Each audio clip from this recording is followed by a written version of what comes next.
machen meistens Bühnenland. Der Klöp und der Sam. So gib doch einfach deine Hand. Ein Klöp und ein Sam. Wir zeigen dir dann unser Land. Vom Klöp und vom Sam. Bei uns geht ziemlich allerhand. Beim Klöp und beim Sam. Es ist nicht immer alles gut. Beim Klöp und beim Sam. Ja, was können wir denn da dafür? Der Klöp und der Sam. Wir stecken etwa in der Klemme. Der Klöp und der Sam. Und manchmal sind wir arme Tröpfe. Der Sammy und der Klöp. Nur eins musst du wissen, was es auch immer gibt. Wir nehmen dich mit.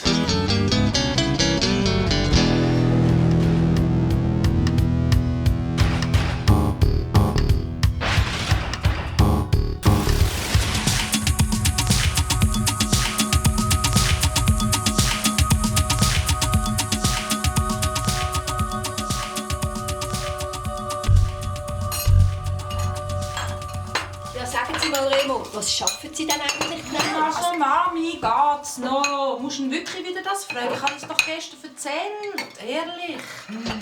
Das doch, ist schon gut. Man darf doch wohl noch wissen, mit was für Leuten seine eigene Tochter verkehrt. Das ist meine Sache, mit wem ich verkehre. Es geht niemand etwas an. Nein, ist schon gut. Ich studiere Betriebswirtschaft im 3. Semester an der HH St. Gallen. Haha, St. Gallen? Handelshochschule St. Gallen. Ja, das ist schon richtig, dass die Jungen heute sich in der Schule am Riemen reissen und nachher studieren. So kommt man zu etwas. Genau. Hey, hat jetzt eigentlich nichts zu trinken heute Nacht? Warum? Es hat doch Tee da. Hat es keine Zitron? Hat doch noch Zitron da und Bocke, oder? Ja, ich kann auch nicht zaubern. Dann muss man es halt unten holen gehen, wenn man das will. Hey, Klöp, kannst du das noch in den Keller gehen, 2 Flaschen zu trinken holen? Ja, ganz schnell. Du, jetzt. Habt ihr das gesehen? Der hat doch nicht. Genau. Dem stimmt doch irgendetwas nicht. Was ist denn? Ja, also, dass der Klöp erstens mal in den Keller runtergeht. Und zweitens ohne zu motzen. Und das erst noch, wenn ich es ihm sage. Der hat doch wieder etwas ausgefressen. Weisst du, gestern schon. Dann hat er doch beim Duschen mein Shampoo runtergefallen und es ist ausgeleert. Und als ich ihm gesagt habe, er soll es wieder aufputzen, dann hat er es gemacht. Er hat sich sogar noch entschuldigt.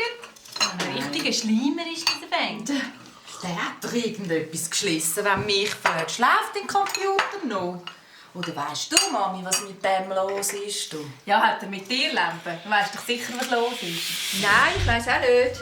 Aber die sind beide ein bisschen komisch in letzter Zeit. Auch der Sammy. Seit da immer von diesem Stein erzählt. Willst du eine Zeit oder Cookie?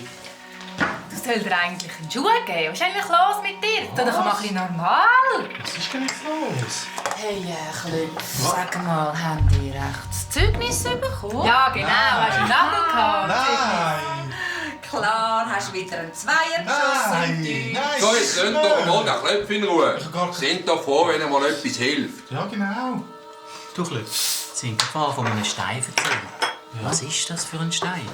Ja, der Sammy hat den im Keller vom Milchjungen gefunden. Oh, im Keller von Ja, ist Milch. gut. Ja, der ist dort runtergegangen und dort ist er durch die andere Welt gekommen, wie es so komisch tönt hat. Die haben doch wirklich einen Schraubenanker jetzt. Wie sieht denn der Stein aus? Ja, so eine Art, wie ein Rosenquarz, hat der Sammy gesagt.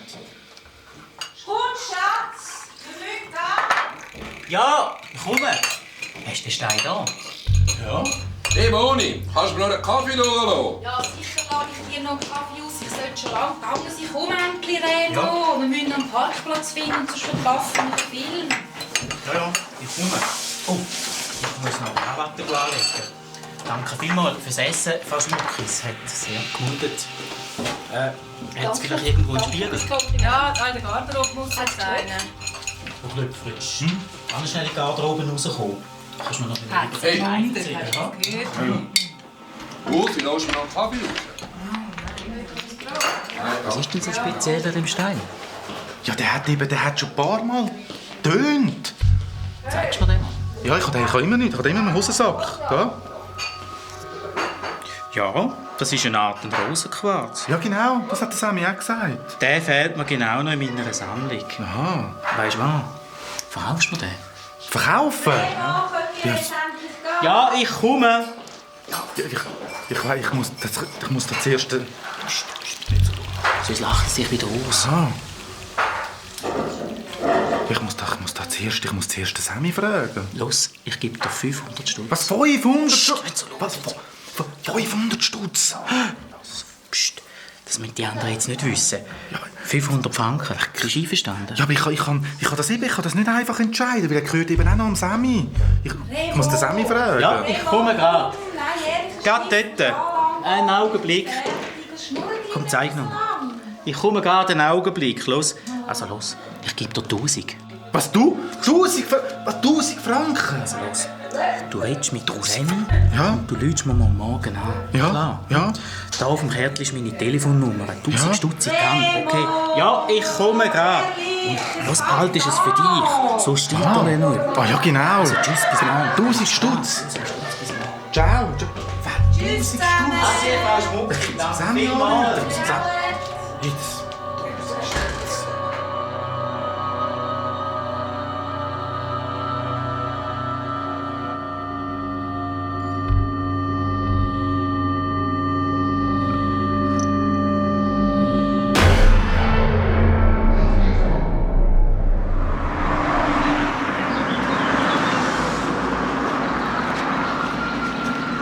Sammy, 1000 Stutz zahlt er uns. Nein, Mal. verkaufen den nicht.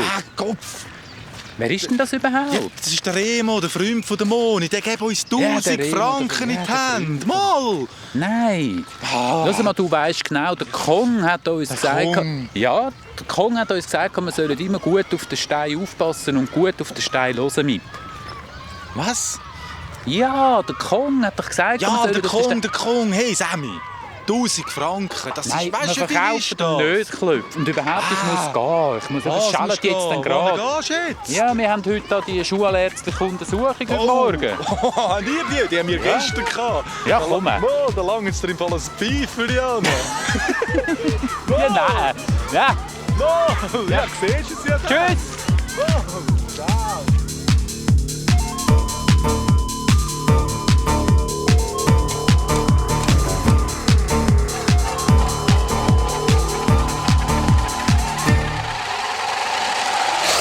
Ich habe scheint schwierige Füße, darum muss ich Einlagen haben.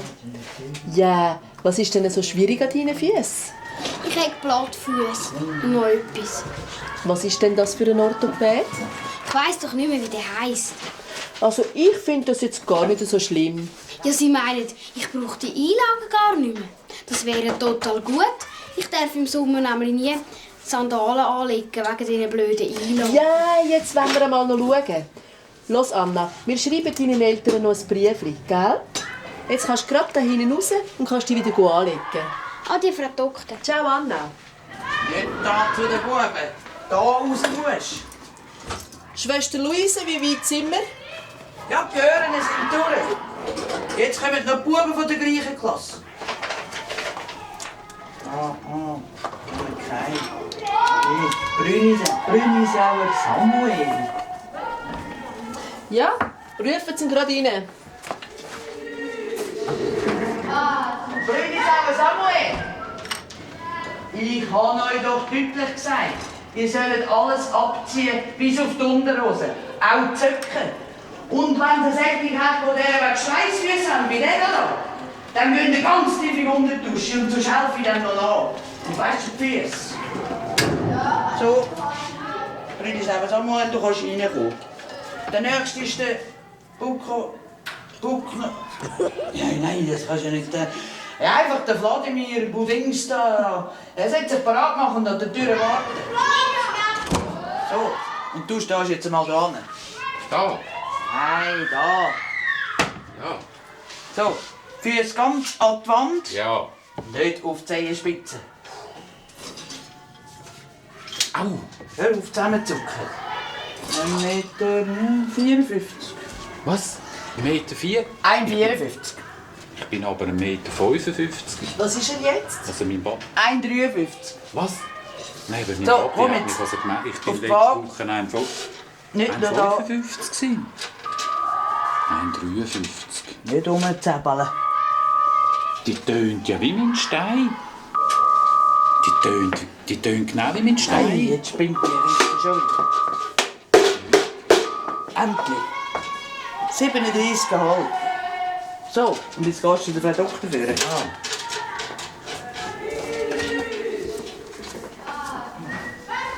So, du bist der Samuel Brüllisauer. Ja, ich bin der Sammy. Also Sammy, jetzt läufst du einfach einmal da ein bisschen hin und her. Bis zur Tür führen. Da? Ja. Einfach und wieder zurück. Ganz locker.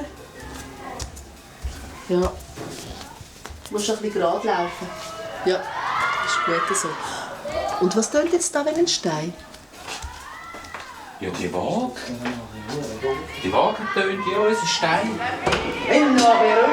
So, gut. Und jetzt kommst du mal da hin und tust dich da drüllen. So? Ja, das ist gut. Jetzt tust du dich mit den gestreckten Beinen vorne runterbücken. Ja, bis die Fingerspitzen am Boden kannst berühren. So ist gut. Leichtes Kuriose im Thorakalbereich. Ah, der gleiche Ton wie die Waage? Nein, Vladimir, du musst jetzt nicht gerade zu der Frau Doktor. Ja, genau gleich. Nein, das ist schon anders tönt. Aber letzte Woche hat er noch genau so tönt wie die Waage da. So, und jetzt tust du mal fest ein- und ausschnaufen. Aber du wolltest doch nicht Maul. sagen, die Füße sind gewaschen. Schwester Luise, könnten Sie mal ein bisschen ruhiger sein, bitte? Das ist prima. Ein- und aus. Ja, aber Steine tönen doch nicht.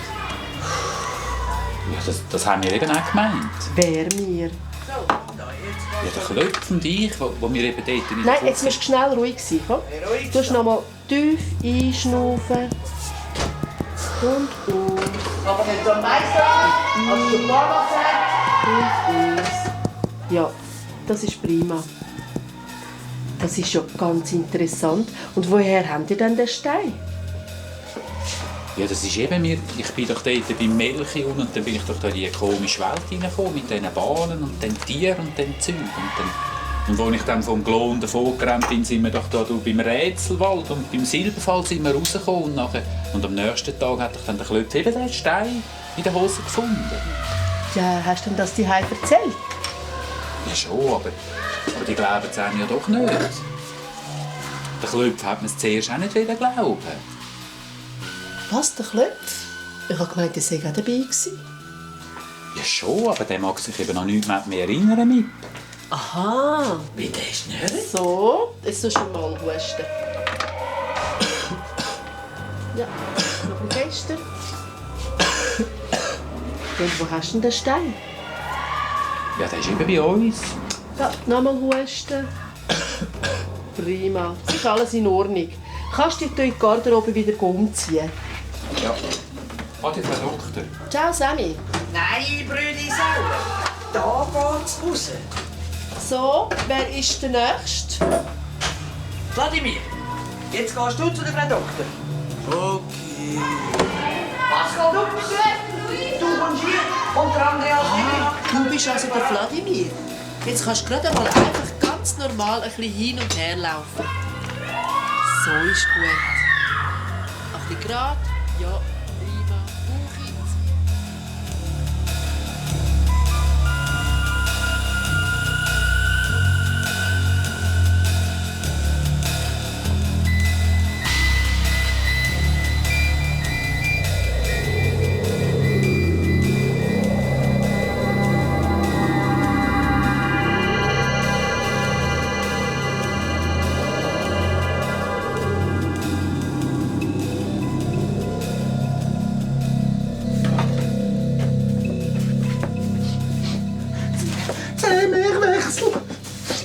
Zehn-Mehrwechsel, das ist schon lange vorbei.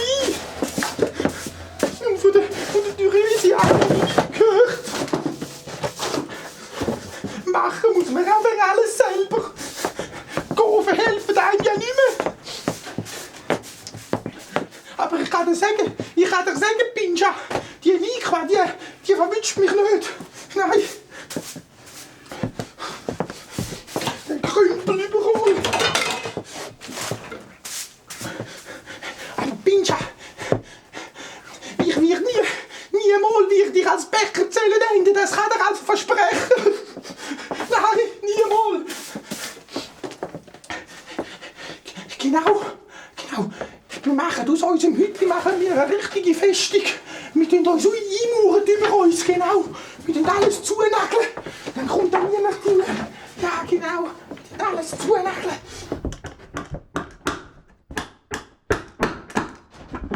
Da kommt niemand mehr rein. Und wenn den Thyresia den Stein bringt, dann zeigen wir es dann allen. Dann kommen dann alle den Abpinscher. Die werden uns noch kennenlernen. Die werden uns noch kennenlernen.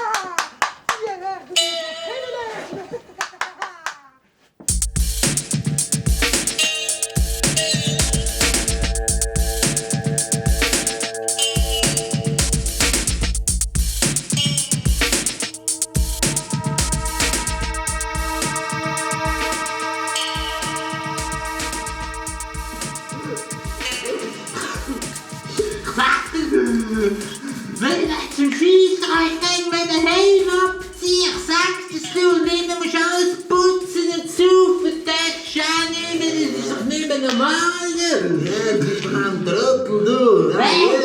Letzte Woche musste ich die ganze Woche den Platz waschen, das. Da bist du aber selber schuld. Ja, du immer mit dem grusigen, speckigen, dreckigen Steinsack rumlaufst. Ja, das ist schuld. Der Captain Gogo, musst du hören, der Captain Gogo. Der ist ja schon seit etwa 14 Monaten ist der nüchtern. Das ist doch nicht mehr normal, oder? Ja, hey, das stimmt.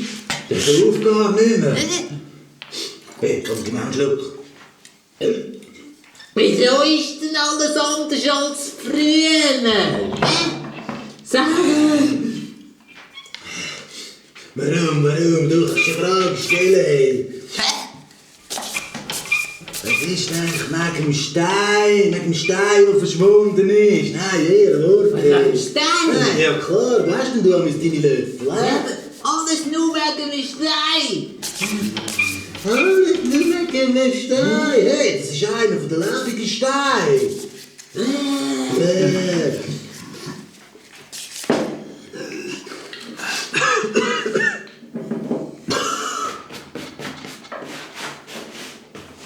Ich weiss es schon.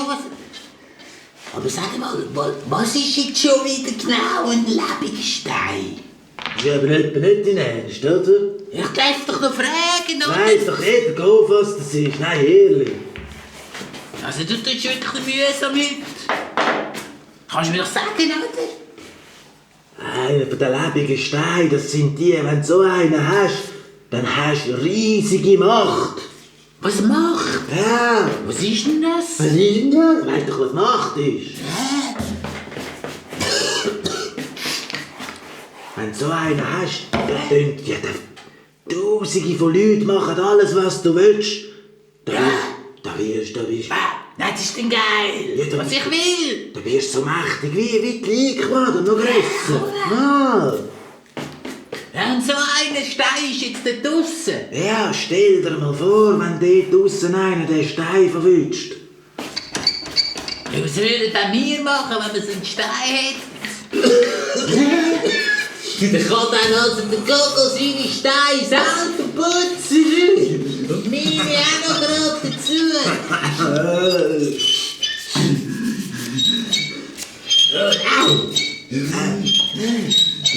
Kennst du schon das kommt endlich wieder. Du bist nicht so ein blöd, Mann, ey. Du musst das mal hören. Ich habe das doch etwa schon 100-mal gesagt.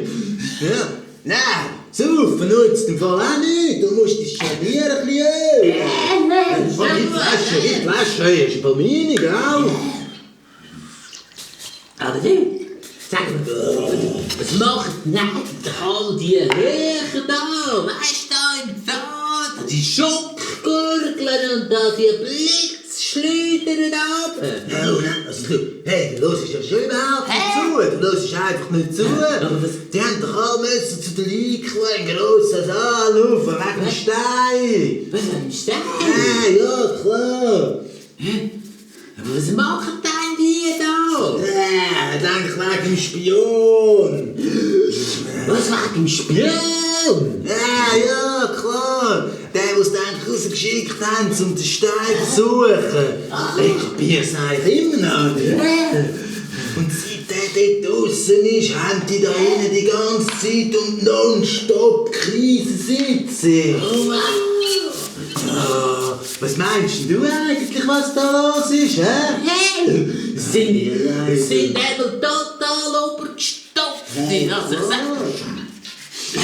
ich sagte gestern an, ich musste Teierlampe anzünden und der hat mich behandelt wie der letzte Dreck. Du bist dann kein letzter Dreck. Hey, jetzt musst du also bremsen, jetzt musst du also aufnehmen, wo du sparen auf die Löffel. Willst du mich anmachen, oder was? Willst du schlecht mit mir? Kannst du gerade kommen, wenn du Schlägerei willst. Der ganze... Hey, was? Wer ist die zusammen da? Deine Steinfinger. Kommst du denn noch, hä? Du jetzt nicht mal, du meinst, du eine freche Schnurr. Gib die Flasche noch. Gib die Flasche noch. Das ist ein grusiger Sieg, ey.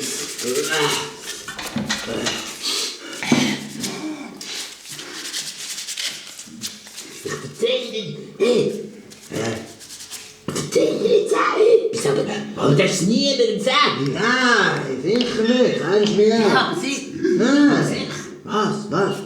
Musst du Leute, ich habe doch, weißt du, mein fetten Stempel. Oh nein, komm mit dem Stempel. Nein, mit dem Stempel kannst du mal aufhören. Nein, musst du Leute. Nein, mach mich gerade herzlich da. Nein, ja, aber was sagt denn der? Der arbeitet doch im Ausland. Ja. Weißt du, dort in dem Päckli-Land. Ja, genau, der Uhr Pfeffer, du, nein. Weißt du, dort in der Tunesien. Ja. Das ist doch ganz ein Dummer. Was sagt er denn? Was sagt er denn? Der hat mir eben, aber ich erzähl's dir. Nein, erzähl Der hat dir eben gesagt, Tunesien, die hege auch ein Päckli. Was? Was haben wir das Päckli? Hey, was haben wir das Päckli? Das ist eben nicht zu sagen. Ja komm, jetzt musst du mal nicht nachkommen, gell? Das ist angefangen. Was ist das? Der Stempel, der hat gesagt. Was hat der gesagt? Gott, dir soll es nicht erzählen, wie du kannst gerade am allerwenigsten schnell. Du nein! Wenn der runterkommt, ich sag dir, kommt der paar Toren rüber, fällt mir der hin, hä? Was soll ich sagen, der Schatsäckchen immer? Nein, ich will jetzt gar nicht wissen, was der Doppel rauslässt. Kannst du den Fall gerade gleich halten? Was meint er? Ja, eigentlich du, der Weg kommt dann auch auf. Wenn ich Nachweis wäre, auf dem sind die Räubergeschichten, oder? Ja.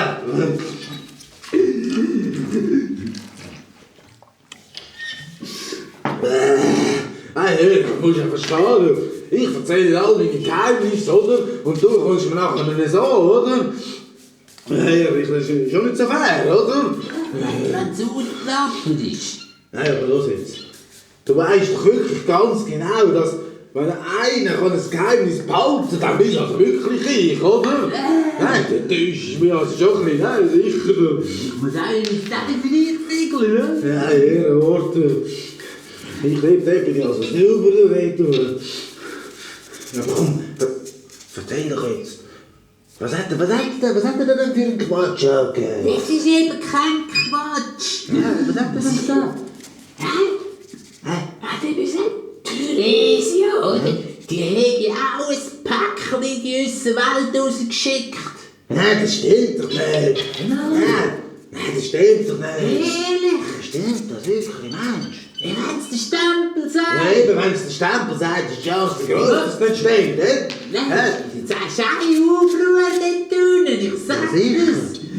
Ja, aber weißt du, musst du es aber niemandem sagen. Ja, sicher nicht.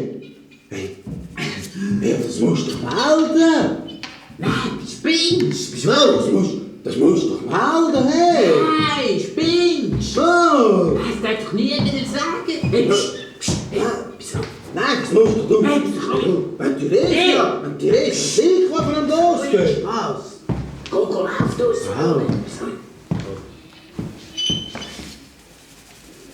Hey, doch gerade. Nein! Mo! Nein, bist du wahnsinnig? Mo, sag's ihm! Nein, du spinnst! Mo! Komm in eure Kiste!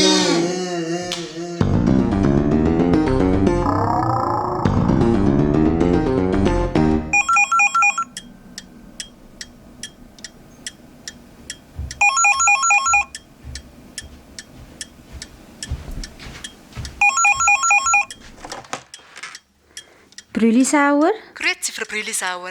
Das ist Frau Dr. Nägeli. Ich bin die Stellvertreterin vom Dr. Leib und Gut, der gerade im Militär ist.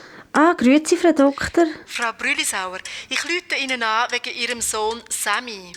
Ja? Er war doch bei uns in der schulärztlichen Untersuchung die letzte Woche. Ah ja, ist etwas nicht in Ordnung? Nein. Körperlich ist Ihr Sohn kerngesund. Es ist uns aber aufgefallen, dass der Sammy grosse Schwierigkeiten hat, seine Träume und Fantasien von der realen Welt zu unterscheiden. Was? Natürlich sind Träumereien und wilde Ideen bei einem Kind in seinem Alter ganz normal. Und es wäre ja sogar ungesund, wenn er keine sonnigen Träume hätte. Bei ihrem Sammy haben wir aber festgestellt, dass er eben nicht mehr in der Lage ist, seine Traumideen von der Wirklichkeit zu unterscheiden. Ja, aber... Er hat doch Ihnen sicher auch schon von dem Stein erzählt, wo die Töne von sich geben. Von dieser seltsamen Welt mit märchenhaften Gestalten und dem ganzen Zeug. Ja, das stimmt schon. Sicher ist Ihnen auch aufgefallen, dass er dann felsenfest davon überzeugt ist, dass es diese Welt gibt. Und dass er nicht mehr merkt, dass er sich das nur vorstellt. Ja, und Sie meinen... Wir sind der Meinung, dass der Sammy unbedingt und möglichst rasch behandelt werden weil sich die ersten Anzeichen doch sehr rasch zu einer ernsthaften Krankheit ausbreiten können. Ja, aber... Nein, Frau Brüllisauer, wir möchten Sie natürlich in keiner Weise beunruhigen. Die psychiatrische Wissenschaft beschäftigt sich seit Jahrzehnten mit solchen Problemen, die Ihr Sammy jetzt hat. Und es gibt heute viele Möglichkeiten für eine gute und erfolgsversprechende Behandlung. Ja, und weiss denn der Sammy? Wir denken, es ist ganz wichtig, dass wir diese Sache möglichst bald an die Hand nehmen. Und darum bitten wir Sie zusammen mit dem Sammy morgen um 8:30 Uhr hier in die Praxis vom Dr. Leib und Gut zu kommen. Was, morgen am Morgen? Um 8:30? Sie sind doch sicher auch daran interessiert, dass die Sache bald wieder in die Ordnung kommt. Und Frau Brüllisauer, damit wir mit der Behandlung gerade anfangen können, ist es sehr wichtig, dass der Sammy seinen Stein gerade mitnimmt. Den Stein mitnehmen? Frau Brüllisauer, machen Sie sich doch nicht zu viel Sorgen. Sie können sich auf uns verlassen. Das kommt schon wieder gut mit Ihrem Sammy. Also bis morgen. Adieu, Frau Brüllisauer. Adieu, Frau Doktor.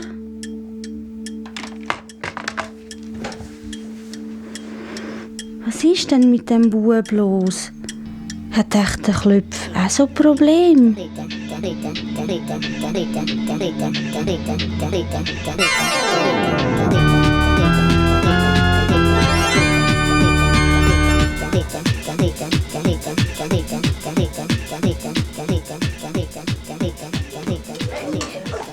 So, es läutet jetzt gerade. Wir können zusammenräumen, Ordnung machen am Platz. Einpacken, die Aufgaben stehen an der Tafel und dann wünsche ich euch einen schönen Nachmittag. Ciao miteinander. Glöck, du bleibst dann noch schnell da.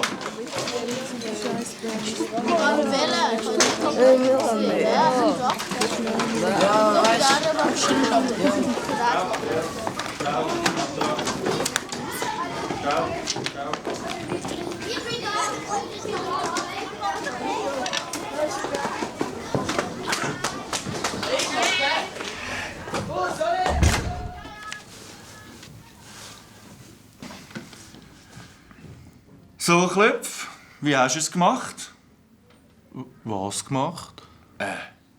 Da bei dem Diktat vor 2 Tagen. Hast du doch beschissen? Beschiss? Ich? Nein, ich habe nicht beschissen. Du musst doch kein Seich erzählen. Komm, wir wissen doch ganz genau, wir beide, dass du entweder gespickt oder sonst irgendwie beschissen hast. Nein, ganz ehrlich, ich habe nicht beschissen. Hör jetzt auf mit dem Theater. Erklär mir, wie das gegangen ist. Das nimmt mich nämlich schon Wunder. Ich habe keine Ahnung, aber ich habe wirklich...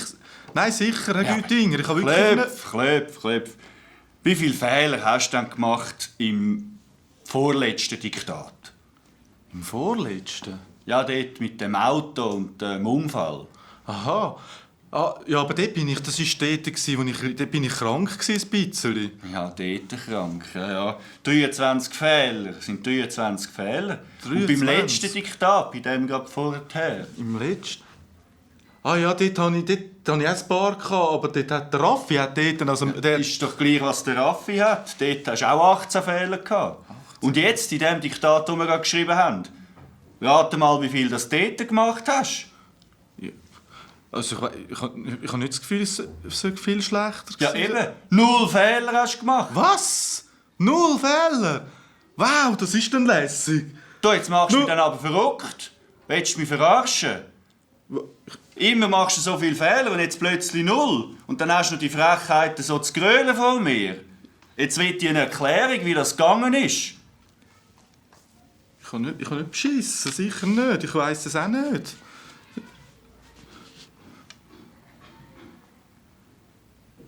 Komm. Irgendwie hast du es doch gemacht. Ich weiss es auch nicht. Ich kann nicht beschissen, sicher. Da komm, fertig. Mag nicht mehr hören. Hau ab. Ja, wie? Kann ich gehen? Du willst verreisen? Gang. Will ich nicht mehr sehen. Adieu. Klopf. Komm daher.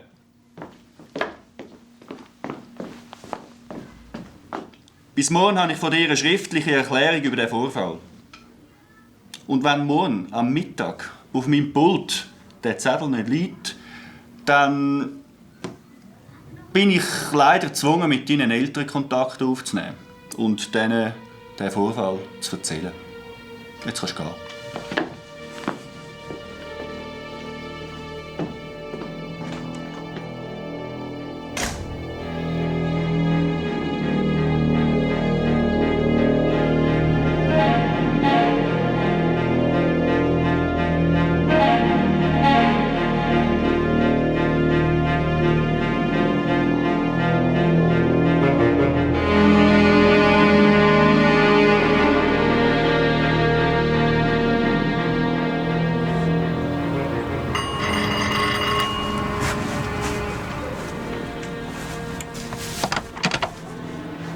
Ah, Sammy, komm hier.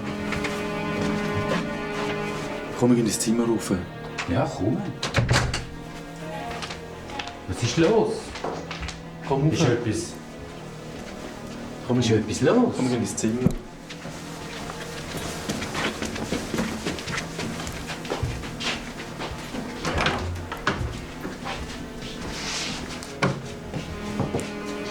Was hast du? Komm, sitz mal ab. Sitz mal ab, Sammy.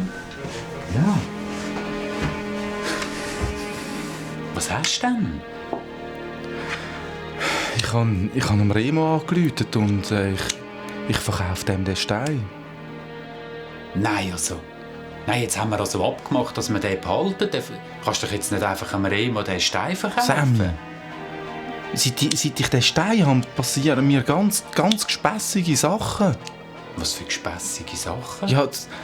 Ja, zum Beispiel, ja, hörst du es selber, die Ursula und Moni, oder? Was die mir sagen. Die sagen, der Schleimer und der Schleimer und der Mühsam und dann lachen sie mich aus. Die Schwestern? Ja. Ja, aber wegen dem kannst du doch jetzt nicht einfach am Remo anrufen und dem den Stein Sammy, verkaufen. Weißt du, was ist mir heute passiert in der Schule? Nein. Du konntest alle schon heimgehen, oder? Und ich musste beim Gütinger bleiben und er hat mir gesagt, dass ich 0 Fehler hatte im Diktat. 0 Fehler? Ja. Das ist doch gut. Ja, gut. Weißt du, wie hat er mich zusammengeschissen? Wieso zusammengeschissen? Ja, weil er doch behauptet hat, ich hätte beschissen, ich hätte gespickt oder so.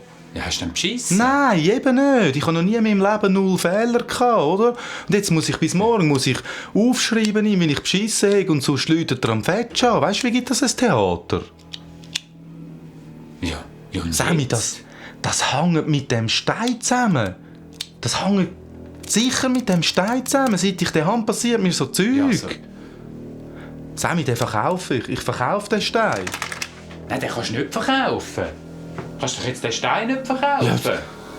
Schau, jetzt tönt er. Ja, genau. Nein, ich will nichts mehr zu tun. Ich will nichts mehr zu tun. Wie der tönt. Ich will nichts mehr zu tun haben mit dem Stein, ich sag dir's. Das tönt ganz anders als sonst. Nein, das ist mir unheimlich.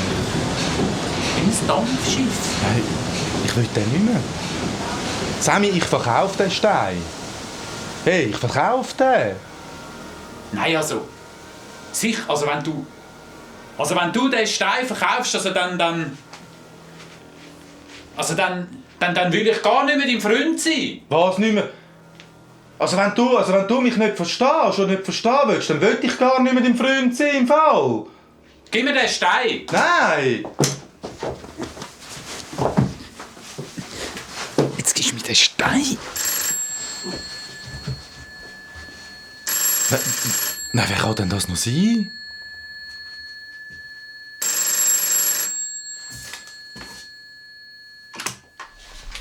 Niklaus Schmucki? Da ist Konrad. Ah, grüezi, Herr Konrad. Bist du der Klöpf? Ja? Kommt schnell vorbei. Ich habe ganz wichtige Neuigkeiten für euch. Ja, wir kommen gerade. Gut, in dem Fall bis später. Adi, Herr Konrad. Was hat er gesagt?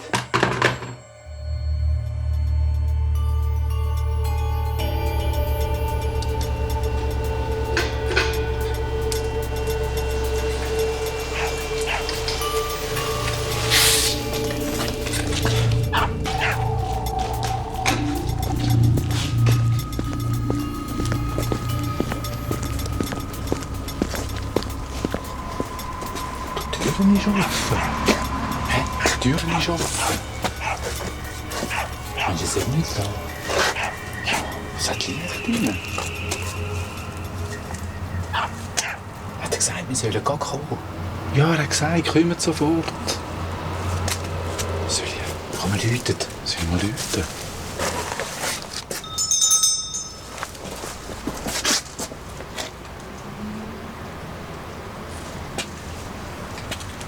Sollen wir mal rufen? Komisch, ist der nicht die Heim? Wenn wir reingehen? Tja, ich weiss doch nicht, wir können doch da. Ich klopfe mal, hä?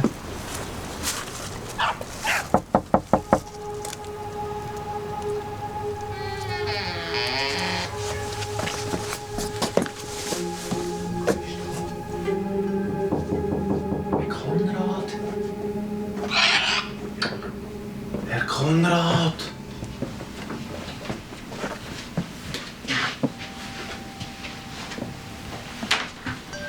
Herr Konrad! Ist niemand da, hä?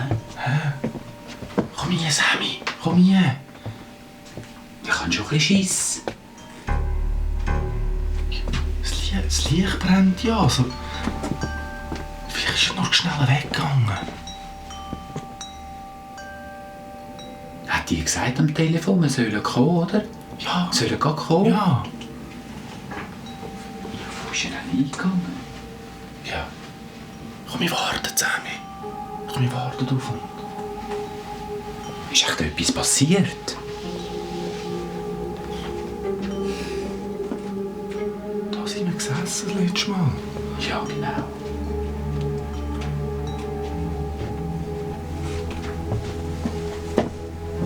Wo ist er denn? Nuka.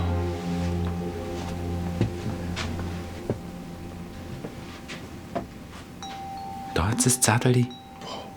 Da auf dem Tisch. Nuka trinken. Nuka trinken? Ist das etwas mit uns? Keine Ahnung. Ja, sie hat fast kein Wasser mehr. Hä? Sie hat fast kein Wasser mehr. Meinst du, wir müssen jetzt... Ja, komm, wir geben dir Wasser. Geh mal schauen, ob wir einen Hahn finden. Jesus, hast du kein Wasser mehr? Da hat es einen Hahn. Ja, das ist gespässig.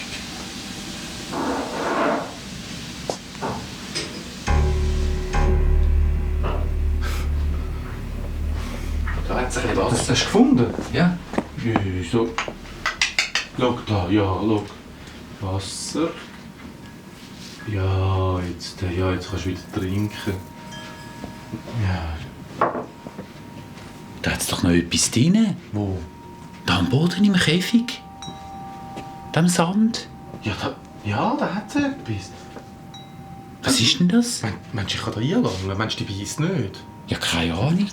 Schon, warte. Nein, Pass nein. auf. Nein, musst keine Angst haben. Nein, musst keine Angst haben. Na gut, was ist denn das? Ein Zettel, ein Brief. Ein Brief? Ja, ein zusammengelegter Brief. Vom Vogel. Da steht etwas. Was steht denn da?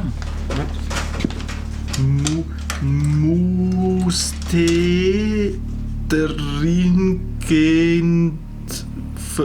Ich kann das nicht lesen in dem Brief. Kannst du das lesen? Musste dringend fort. Musste dringend fort? Das ist ein Komm. Stein ja nicht weggeben.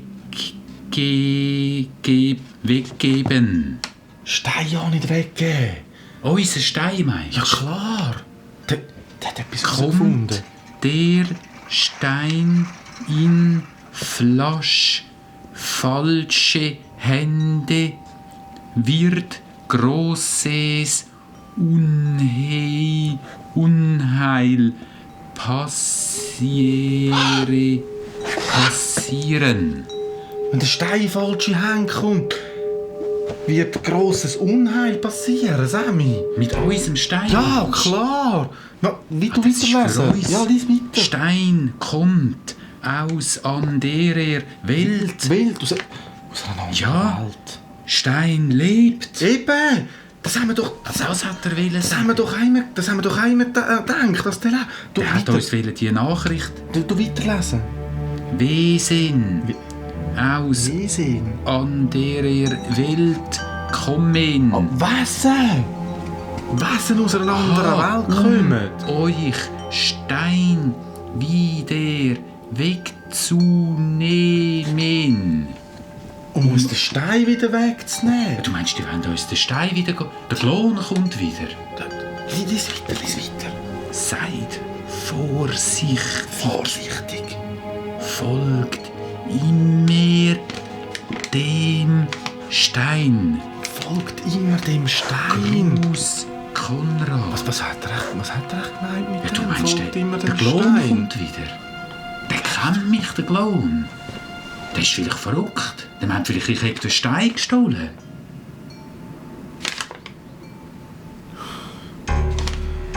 Was sollen wir jetzt machen?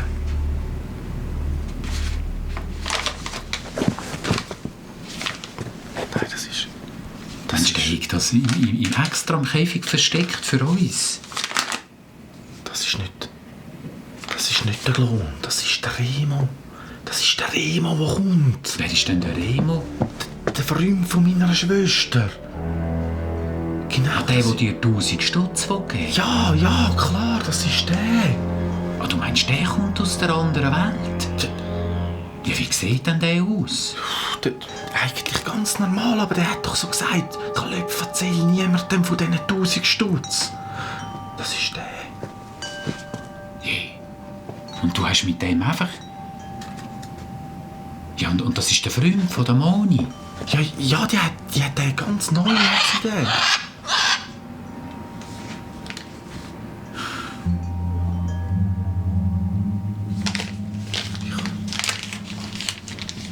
Ja, was machen wir jetzt?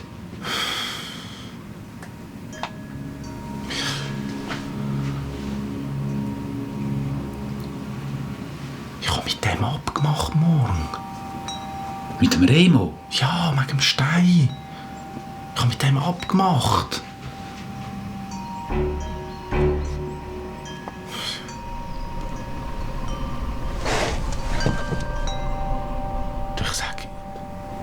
Ich sag dem Migen, der verloren.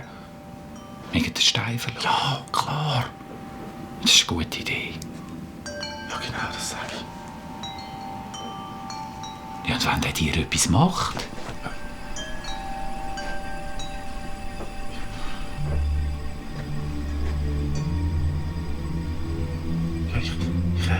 Ich kann noch jemand, ich mache noch jemand so einen Haufen Leute haben, wo mir helfen können, falls der mir etwas machen will. Psst. Was? Sammy? Ich habe etwas gehört? Hörst du nicht? Nein. Da tönt doch etwas. Da im Keller unten.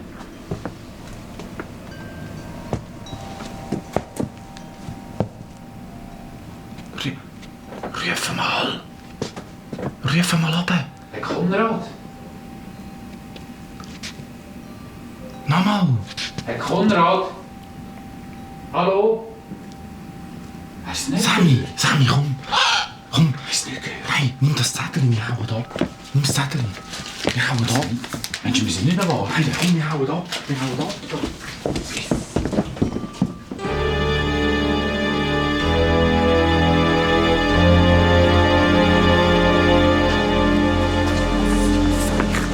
Oh, ja, es regnet. Es ist in der Nacht, ich muss sofort heim. Weißt du nicht? Hey Sammy, das stimmt im Fall. Den dürfen wir auf keinen Fall verkaufen, den Stein. Ja. Hey, Klöpf. Hä? Bist du jetzt wieder mein Freund? Ja klar. Also hey, tschüss, ciao. Okay, bis morgen.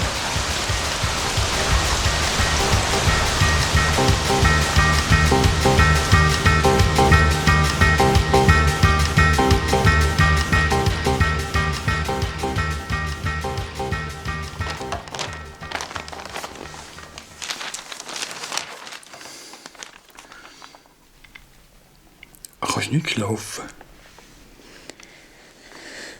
Nein, mir geht immer noch das Telefon durch den Kopf. Meinst du wirklich, unser Sammy sei krank?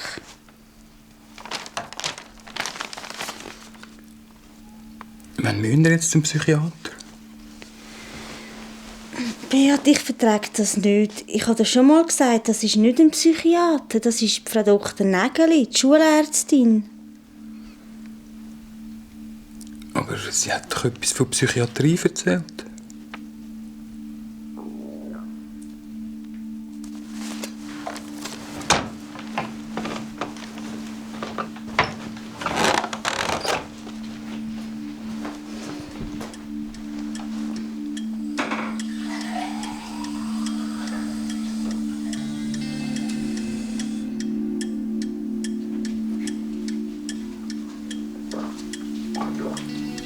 Willst du auch ein Glas Wasser? Findest denn du auch, dass Sammy so komisch war in letzter Zeit?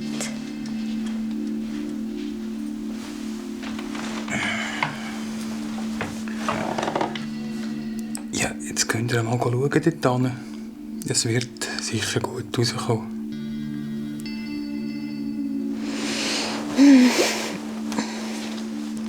Löschst du dann ab?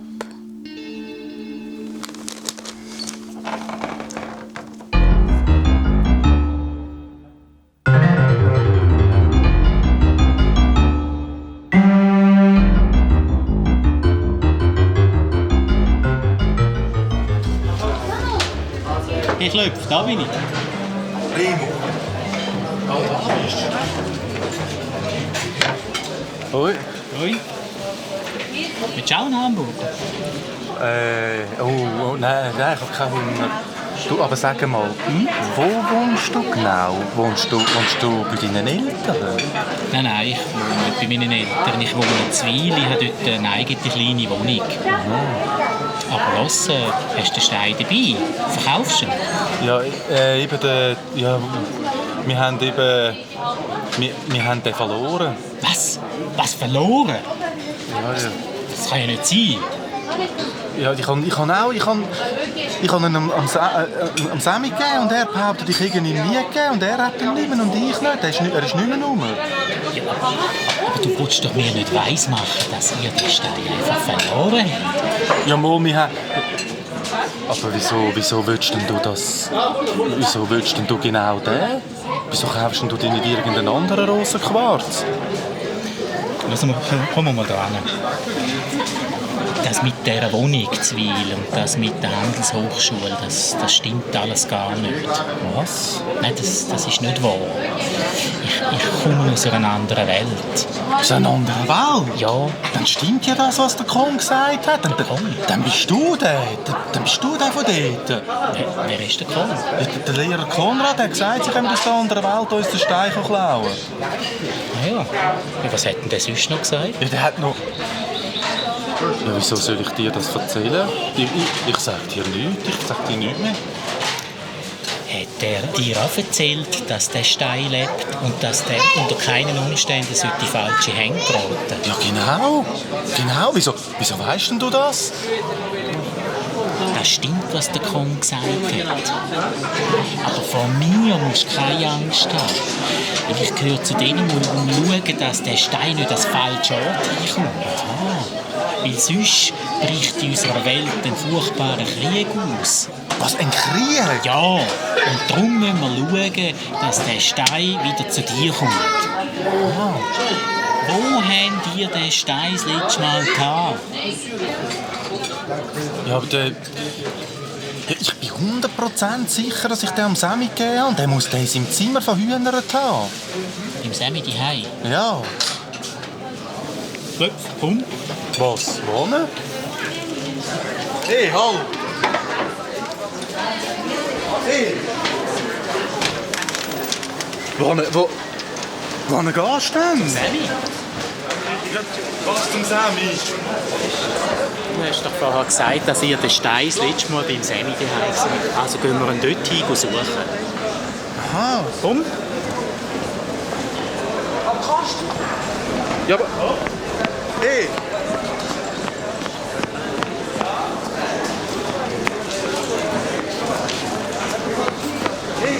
Hey, aber warum säckelst du denn so? Los, ich habe nicht mehr viel Zeit. Auf dieser Welt. Was nicht mehr viel? Was nicht mehr viel Zeit? Meine Zeit auf dieser Welt ist jetzt dann abgelaufen. Ja, musst du dann sterben? Komm! Was? Ja, mit... Wo? Was? Da drauf hocken? Ja, mit dem Klapp? Da, nimmst du meinen Helm? Oh, leck. Jetzt dich fest an mir, gell? Jetzt dich fest an mir.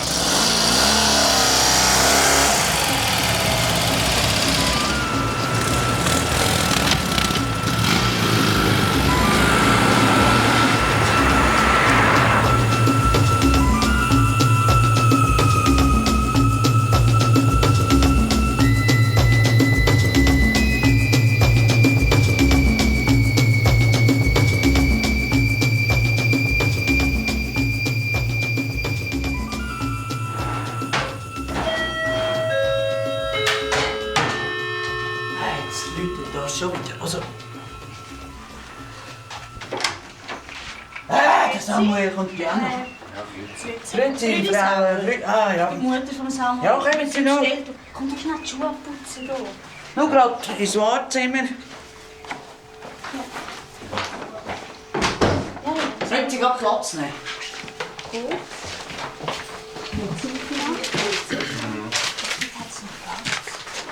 Doch abseits zum Treppenhaus hängen. Wir müssen ja alle zu der Frau Doktor. Ja, schau, kannst du das Heftchen anschauen? Und ich muss warten, bis die alle dran waren. Ja, die haben alle auch müssen warten. Sag mal, warum hast du schon wieder so dreckige Hände? Wieso? Die sind doch nicht dreckig. Du bist jetzt noch auf dem WC gewesen.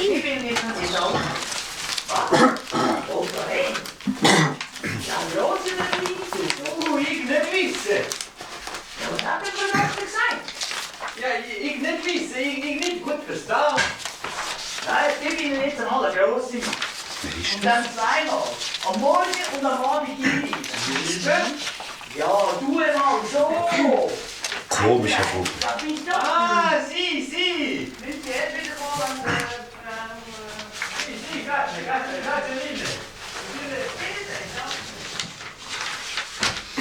Samuel, Frau Brünisauer, Sie können gerade kommen. Hey, was ist los? Jetzt warte ich schon eine halbe Stunde. Ja, das stimmt. Und ich komme dann also auch noch zuerst dran. Frau Doktor. jemand vorzieht, dann wird sie schon wissen, warum. Das ist doch kein Notfall, Gottfried Stutz. Der Doktor wartet. Nein, also eins kann ich dir Herr sagen. Mathieu! Eins kann ich dir sagen, wenn der Dr. Leibelgüt wieder da ist. Dann dann sag ich dir. Nein, der bin ich nicht. Aber der Dr. Leibelgüt, dem sag ich passt, dann ganz gehen Sie sicher. wieder Wuschen zum Metzger. Nein, das sage ich nicht. Die müssen nicht hören, was der da macht. Der Doktor wartet. Ja. Ah, der Sammy Brüli sauber. Sorry, Sammy. Und Sie sind sicher die Mutter? Ja, ja. Grüezi, Frau Brüli sauber. Nehmen Sie doch bitte Platz. Ja, merci. Komm, Sammy. Also Ihr Kannst du Sohn sitzen? ist prächtig. Ja, Wirklich ja. ganz ein toller, der Samuel. Ja, danke. Ja. Haben Sie den Stein mitgenommen? Der Sammy hat ihn, oder? Ja. Ja. Ja, Sammy, komm mal ein bisschen näher. Du musst keine Angst haben. Wir machen heute einfach ein paar Routinenuntersuchungen. Aha, ich habe gemeint, das sei alles in Ordnung. Ja, aber zur Sicherheit. Dann wir das Röntgenbild machen und dann das Blut nehmen und den Urin untersuchen. Aha. Ja. Aber es könnte schon ein bisschen länger gehen. Es wäre gut, wenn Sie noch mal heimgehen. Aha, dann müsste ich gar nicht mitkommen, oder? Nein. Auf jeden Fall können Sie oder Ihr Mann den Sammy spätestens am Abend wieder holen. Ja. Was erst am Abend?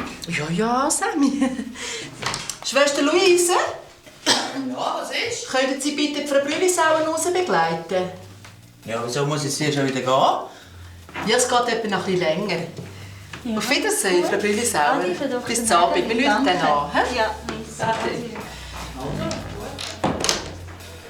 So, Sammy. Was muss ich denn überhaupt machen? Das ist ganz einfach. Du, es nimmt mich schon noch Wunder, tönt der Stein immer noch? Ja, eben gerade gestern hat er wieder mit mir so getönt, so wie ein... Darf ich ihn mal anschauen? Ja, da, einen Hosensack. Der Herr Matti ist dann wieder gegangen. Ja, ist schon gut. Oh, ist das ein schöner Stein. Darf ich ihn mal heben? Nein, den gebe ich niemandem. So, komm, mach kein Theater. Wenn Frau Doktor den Stein haben will, Nein, ist ist doch schon recht. recht. Gell, Sammy, so einen wertvollen Stein gibt man nicht zur Hand aus. Schwester Luise, Sie können noch rausgehen und die Untersuchungen vorbereiten. Für ein Affentheater. Also, Sammy, die Schwester Luise bringt dir dann noch ein Becherchen und dann kannst du ins WC raus und kannst dort rein Wasser lösen. Was? Ins Becherchen reinbisseln. Was in einem Becher brünzeln? Ja, das ist ganz einfach. Die Schwester Luise tut dir das schon genau erklären. Und dann machen wir noch ein Röntgenbild. Das hast du sicher auch schon gesehen, gell? Da sieht man dein Herz und deine Lungen drauf und alle deine Rippli. Und damit das Bild ganz scharf wird, gibt dir dann die Schwester Luise zuerst noch ein kleines Tablettchen, das du schlucken musst. Und nachher sind wir eigentlich schon bald fertig. Oh, da gibt es noch ein kleines Problem. Ja, was denn? Wegen deinem Stein. Wenn du den auf dir trägst, dann gibt es eine Verfälschung im Röntgenbild. Und dann meint man, du hättest einen Knochen zu viel im Bauch. Knochen? Ja, da kommt jemand in meinen Sinn, den rauszuoperieren. Das wäre So gar nicht rausoperieren? gut. Ja. Ja, Warte, jetzt kommt mir etwas in den Sinn. Komm mal mit zusammen. wohin? Wir gehen zum Tresor. Was, zum Tresor? Ja, ich will dir das gerade erklären. Und Sie Tresor? Weisst du, ausser mir kommt gar niemand dort hin, an den Tresor. Ja. Hat die Schwester Luise nicht? Nein, sicher nicht. Schau, jetzt kannst du mal hierher kommen. Und dann kannst du die Zahlenkombination einstellen. Du bist dann der Einzige ausser mir, der das weiss. Jetzt tust du mal das 3 einstellen. Da? Ja. Und dann das 5. Das 1. Und das 6. Und dann kannst du auf den Knopf drücken. Da? Ja. Prima, du beherrschst ja das. Schau, jetzt kannst du den Stein... Was hat es denn in diesem Tresor? Das hat ganz gefährliche Medikamente. Der hat eine dicke Wand. Ja. Schau, jetzt kannst du deinen Stein hier reinlegen und wenn wir fertig sind mit dem Röntgenbild, dann kannst du ihn dann wieder rausnehmen. Da? Gell? Ja. Und gar niemand hat Zugang, du musst gar keine Angst haben. Gell? Prima. Und jetzt kannst du wieder zumachen. Und dass gar niemand an den Tresor kommt, kannst du noch mal ganz fest durchdrüllen. Da. Prima. So, jetzt gehen wir wieder zurück ins Untersuchungszimmer. Schau, da kannst du hier sitzen. Wieder Und ich, jawohl, und ich tue noch die Röntgenbilder vorbereiten. Und die Schwester Luise kommt dann gerade, gell, und macht die anderen Untersuchungen. Ja. Schwester Luise? Ja? Was ist? Klemmt hast du wieder. Ganz die Schlaftabletten am Sammy. Der ist ja innerlich wahnsinnig angespannt. Was? Die ganze Tablet? Ja, den muss man unbedingt ruhig stellen. Der ist innerlich völlig angespannt.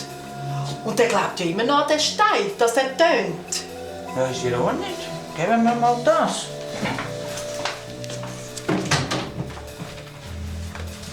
So, Sammy. Jetzt kommst du hin, nimmst das Becherchen und gehst hier aufs WC raus. Und machst jetzt das Becherchen. Schau, da ist gerade das WC. Ja. Und bringst mir nachher den Becher gleich wieder.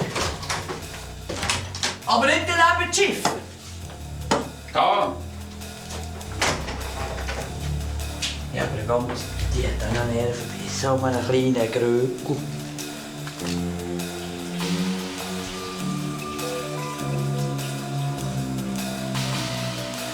Ist fertig, Sammy?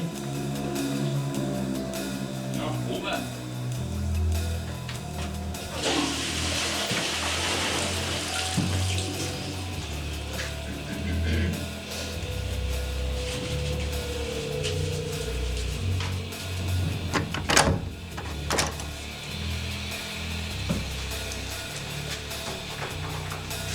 Oh, kannst du mir den Becher gerade geben?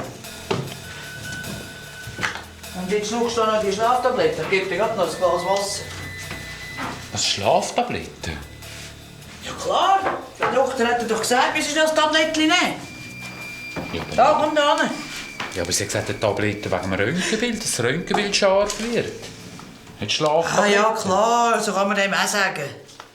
So, und jetzt mach keine lange Pflanze und schluckst die Pille da. Da ist ein bisschen Wasser zum Abspülen.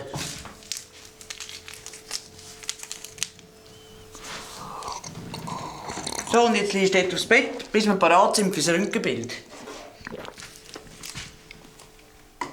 Und dann bleibst du ganz ruhig liegen, bis ich wieder komme.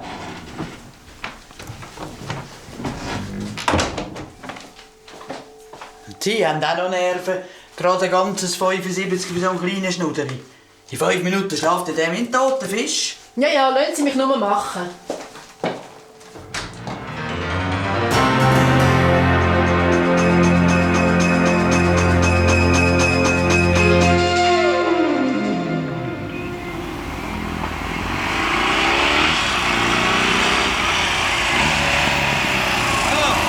Da vorne rechts. Da, anhalten.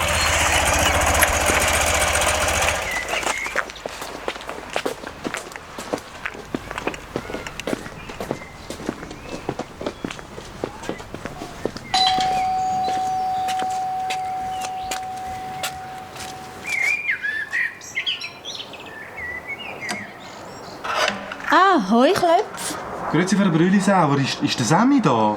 Nein, der Sammy ist noch in der Praxis, bei der Frau Doktor. Was, bei der Frau Doktor? Oh, ja, wissen Sie, ich sollte eben meinen Stein wieder haben. Ich sollte den unbedingt haben. Und Der haben Sie, Stein? wissen Sie nicht, wo der ist? Der Stein? Ja. Den haben wir eben mitgenommen zu der Frau Doktor. Entschuldigung. Was, zu der Frau Doktor? Wo ist denn die Praxis? Bei welcher Frau Doktor ist denn der Stein? Ja, eben in der Praxis am Bahnhof, bei der Frau Doktor Nägeli. Aber warum? Wer sind denn Sie? Klöpf, ich fahre jetzt sofort dorthin. Und du tust unterdessen der Frau Brüllisauer Was alles ist denn erklären. eigentlich Du wartest los? da, bis ich mit dem Sammy und dem Stein wieder Nein, ich zurückkomme. will auch mitkommen. Ich muss zum Sammy. Ich weiss ja nicht, was dort mit dem passiert. Nein, auf keinen Fall. Die kennen dich doch dort und schöpfen Verdacht, wenn du auch kommst. Ja, hey, aber warte Vielleicht mal. ist der Sammy schon unterwegs und dann verpassen wir ihn noch. Ja, Wer ist denn das? Nein, Das musst du mir erklären. Komm mal rein, Klöpf. Wer war denn das gewesen? Ja, wissen Sie, das ist doch eben der Freund von meiner Schwester. Der will uns doch helfen. Aber was macht denn der Sammy bei der Frau Doktor? Ja, er hat eben noch ein paar Untersuchungen müssen machen. Warum? Was ist denn? Ich komme gar nicht raus. Frau Brüllisauer, kann ich schnell telefonieren? Haben Sie die Nummer von der Frau Dr. Nägeli? Ja, wart. Da, Praxisdoktor lieb und gut. Ja, aber wieso willst denn du jetzt Frau Doktor anrufen? Ja, ich muss eben unbedingt schauen, dass der Sammy auf den Stein auf... Was? Ja, hallo? Grüezi, Schwester Luise. Ist der Sammy noch bei Ihnen? Was? Der schläft, ja. Was macht der Sammy? Können Sie nicht Der wecken und sagen, er soll schnell ans Telefon kommen? Ja, aber was ist denn? Was für Doktor verschwunden? Jetzt ist er allein in der Praxis. Und ein TÜV-Fahrer am Sterben? Nein. Was? Ja, gut. Was ist denn passiert? Ja, adieu, Schwester Lu... Aha, ja, adieu. Ja, du, was macht jetzt der Sammy? Ist jetzt der allein in der Praxis? Das ist doch der... Klöpf, was ist passiert? Der TÜV-Fahrer, das ist doch der TÜV-Fahrer am Sterben. Das ist doch der Remo. Was, ich komme nicht mehr, Klar. Ich komme nicht mehr draus. Was die sind macht doch alle hinter meinem Stein her. Was hinter deinem Stein her? Ja, du, jetzt ist der Sammy... Auf den Stein Ist los, jetzt der Sammy hat der allein in der Praxis? Und Frau Brüllisauer, gehen Sie sofort zum Sammy. Ich glaub, dort stimmt etwas nicht. Und wenn der den Stein noch hat, dann soll er ihn nicht aus der Hand geben. Aber wann gehst du denn? Nur noch eine Chance. Frau Brüllisauer, ich muss sofort gehen. Gehen Sie zum Sammy. Ich traue dieser Sache überhaupt nicht mehr. Ja, wann gehst du denn? Frau Brüllisauer.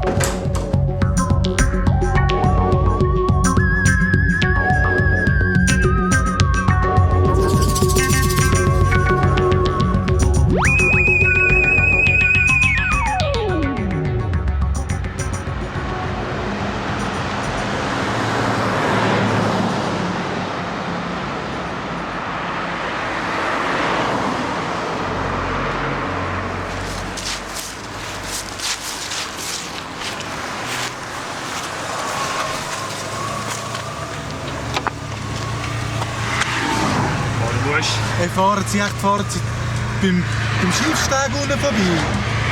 Ich sollte eben zum Schiffsteg aber... Danke vielmals.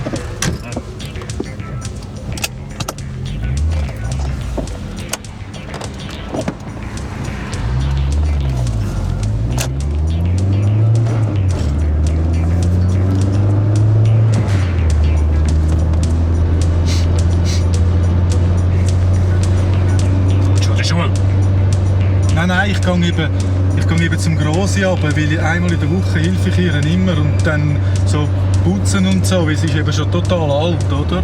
Und darum, sie wohnt gerade dort unten beim Schiffsteg.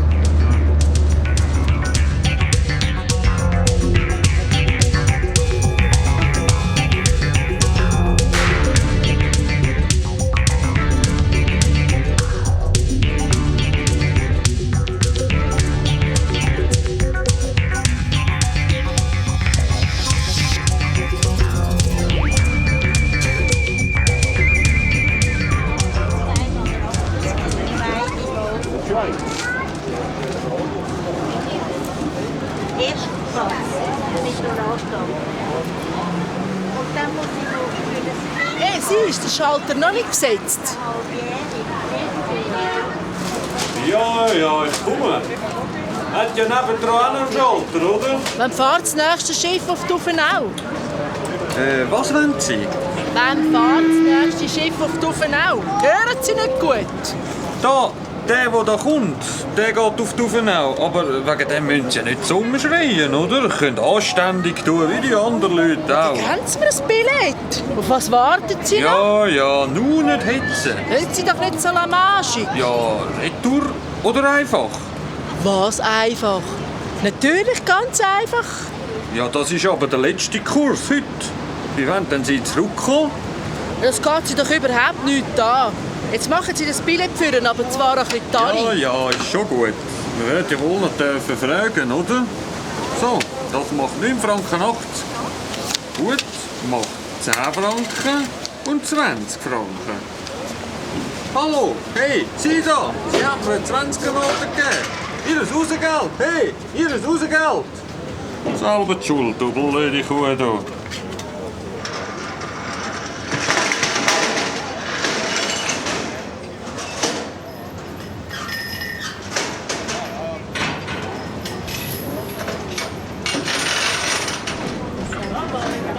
Auf Platz 1, Stadt Rapperswil, Abfahrt 37. Nach Horizontal, Wilo, Breden, Horgen, Halbinsel, Wederswil, Richterswil, Uvenau,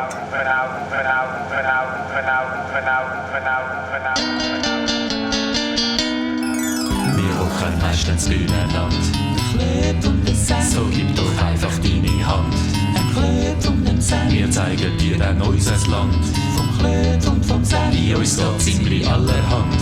Beim Klöt und beim Dessert, es ist nicht immer alles gut. Beim Klöt und beim Dessert, ja was können wir denn da dafür? Der Klöt und Dessert, wir stecken etwa in der Klemme. Der Klöt und Dessert, und manchmal sind wir arme Tröpfe. Der Sammy und der Klöpf. Nur eins musst du wissen, was es auch immer gibt. Wir nehmen dich mit.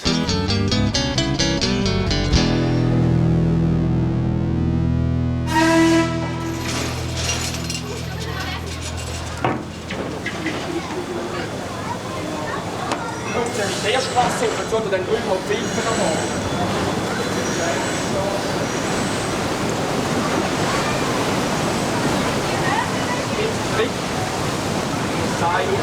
Da zittert ja der ganze Boden.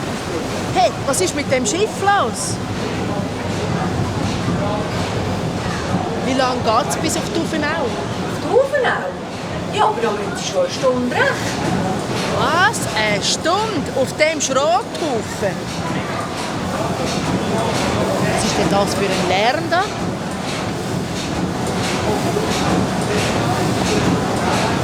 Wo ist da eigentlich der Kapitän? Hey, Sie da unten! Sind Sie der Kapitän? Hey, sind Sie taub? Haben Sie Schöbling in den Ohren? Mami, was ist das für eine komische Frau? Stellen Sie doch einmal das Zeug ab und kommen Sie mal da rauf. Mami, muss mal kommen. Man hört ja das eigene Wort nicht. Ihr meint, der Kapitän sagt mit Motor unten. Ich will jetzt auf dem schnellsten Weg auf die Uvenau und vor allem will ich die Schwimmmaste. Haben Sie es verstanden? Ist die Kiste überhaupt seetauglich? Da zittert doch Rauben an.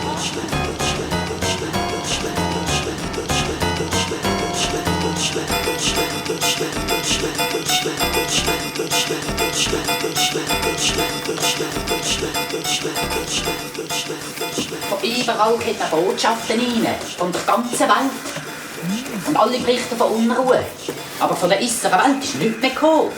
Schon lange nichts mehr. Ich glaube, wir haben einen Fehler gemacht. Ein Fehler? Aber Karl, wir haben doch wirklich alle Vorkehrungen getroffen.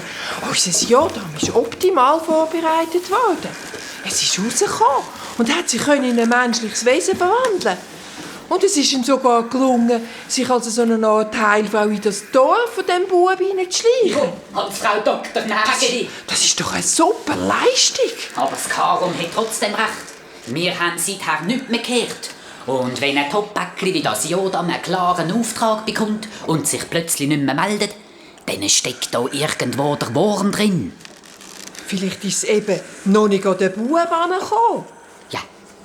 Oder noch nicht an den Stein. Oder es ist ihm etwas passiert. Es steckt in der Klemme, unser Streberpäckli. Hoffentlich nichts Ernsthaftes. Es muss auf jeden Fall wieder zurückkommen. Seine Zeit in der äußeren Welt ist begrenzt. Jetzt kommt eine Meldung rein. Vielleicht vom Jodam.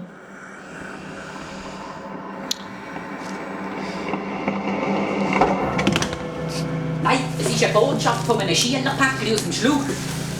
Und die Adresse stimmt auch nicht, Dieseli. Was? Da müssen wir schon noch ein bisschen mehr ein Auge drauf haben, dass unsere Schielerpäckli die Adresse von unserer Schule wirklich beherrschen. Es heisst nicht einfach Päckli-Schule Thyresia.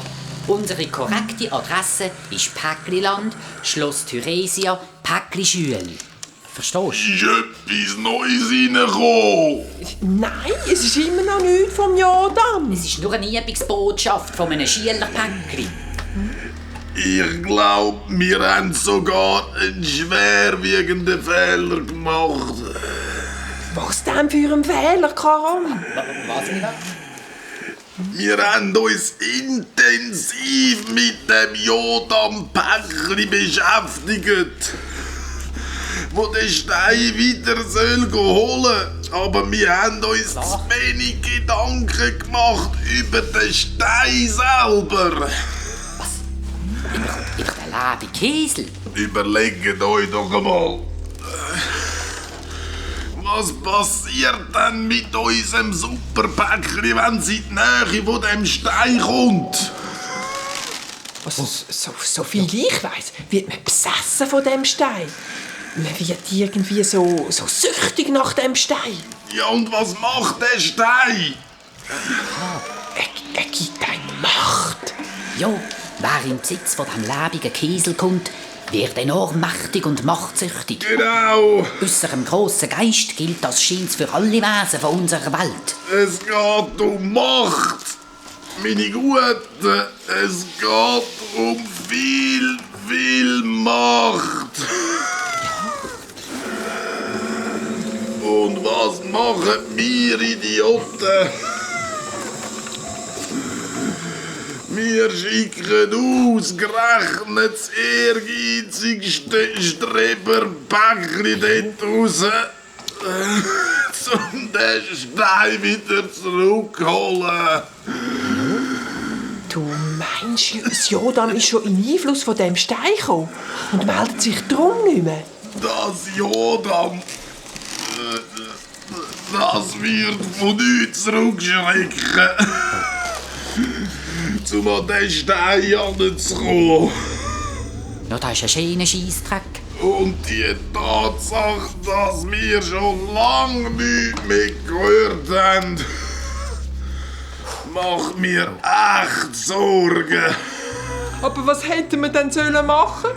Wir haben doch von der Thyresia den Befehl bekommen, den Stein zurückzuholen. Wir müssen unbedingt herausfinden, wo das Jodam wieder in unsere Welt zurückkommt. Es muss über eine offene Brücke zwischen unserer Welt und der äußeren Welt zurückkommen. Also, wenn ihr alle aktuellen Päckchenbotschaften durchschaut, dann könnte ich ja versuchen, eine Liste zusammenzustellen. Ja, eine Liste von allen Brücken, die im Moment gerade offen sind. Zwischen der äußeren und unserer Welt. Ja, mach das! Ja, Diesel, das ist eine gute Idee. Ich helfe dir.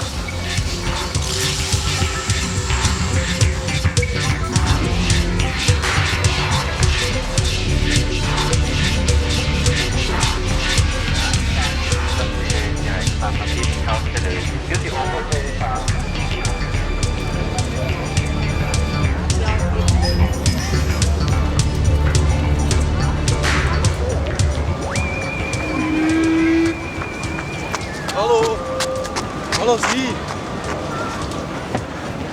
Grüezi, können Sie mir sagen, ist da so eine Frau aufs Schiff gegangen? So eine rothaarige, bleiche, so ein bisschen eine untersetzte. Oh, meinst du aber nicht die auf die Uffenau hat wollen? Oh, ist die auf die Uffenau? So, ist das etwa eine Bekannte oder ist das deine Mutter? Ja, nein, sie so eine Art Tante. Oh, merci. Ich sollte ihr eben ganz dringend schnell etwas sagen. Oh, wann fährt denn das nächste Schiff? Ja, da musst du morgen wieder kommen. Heute geht nichts mehr. Scheisse! Wie komme ich denn auf die Insel über heute noch? Was willst denn du jetzt noch auf dieser Insel nehmen? Es wird schon dunkel. Nein, heute ist nichts mehr zu machen. Ja, danke vielmals. Bist doch froh, dass du los bist?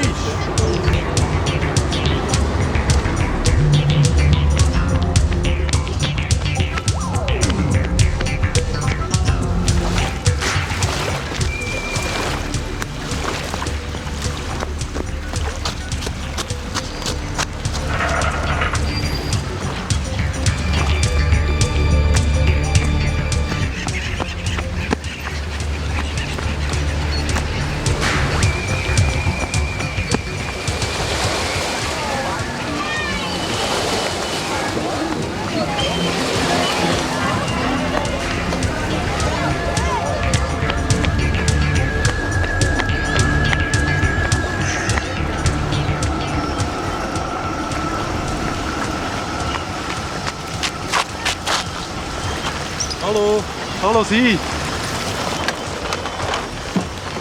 Excuse! Hallo! Segeln Sie auf die Aufnahme rüber?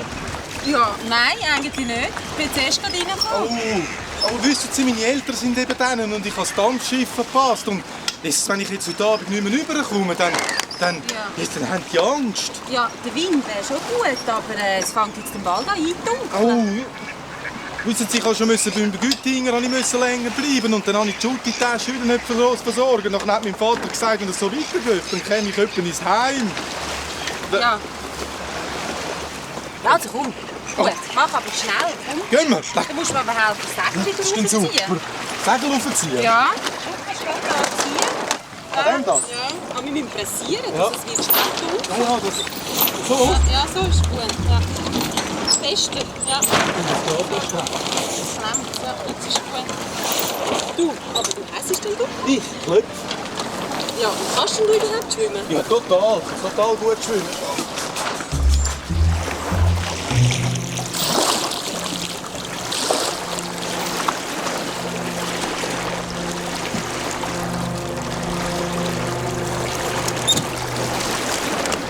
Ja, du und deine Eltern, sind die wirklich um diese Zeit auf die Aufnahme hin?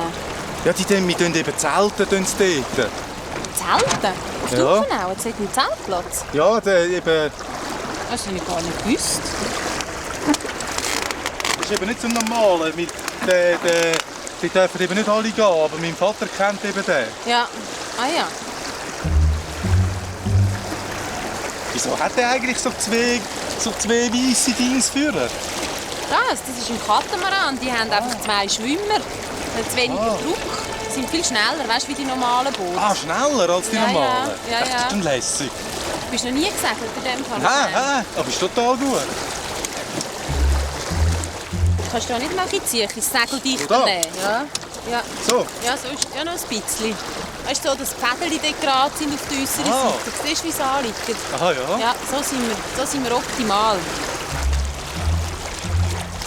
Du, das Klöpf, sag jetzt, und deine Eltern haben dort auf der Aufnahme wirklich ein Zelt aufgestellt? Ja, das machen wir öppe. Ist wahr? Jetzt sind wir aber schnell.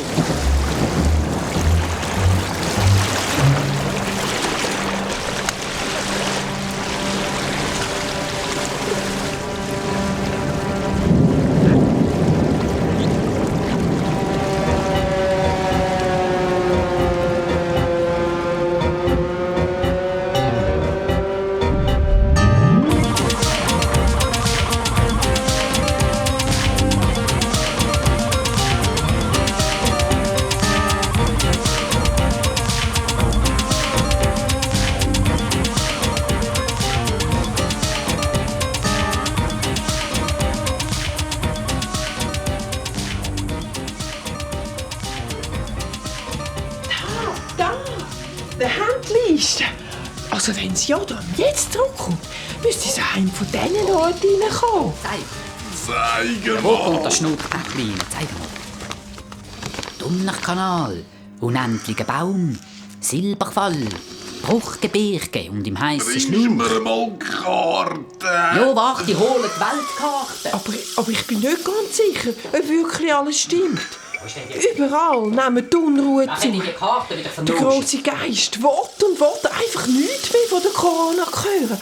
Und weil das jetzt schon so lange dauert, geht langsam alles aus dem Gleichgewicht. Es ist für einen Kreiben schwierig herauszufinden, welche Botschaft überhaupt noch wahr ist und welche nicht. Es ist, wie du gesagt hast, Karum. Am Anfang, wo der grosse Geist hat angefangen zu bocken gegen die Corona, da haben es alle nicht so tierisch ernst genommen. Ja, wir haben es ja eigentlich auch noch keinen amüsant gefunden. Aber jetzt entgleist die ganze Geschichte. Und alles hofft auf Corona. Ja, und mit in diesem Genusch suchen wir einen Stein, der in die unsere Welt rausgekommen ist. Das ist der 2 Fehler, die wir gemacht haben. Was meinst du? Das hängt doch alles miteinander zusammen. Was? Du meinst, der Stein und der Bub dort draussen, die haben etwas mit der Unruhe bei uns zu tun? In dieser Sache haben die mächtigsten Finger drin. Ja, das ist wahr, ja.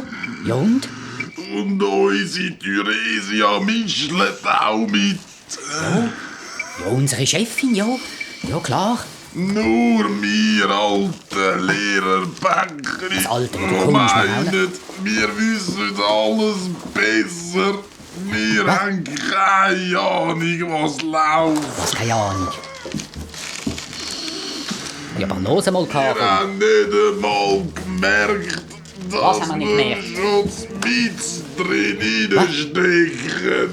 Das ist aber ein schöner Scheissdreck. Aber wie?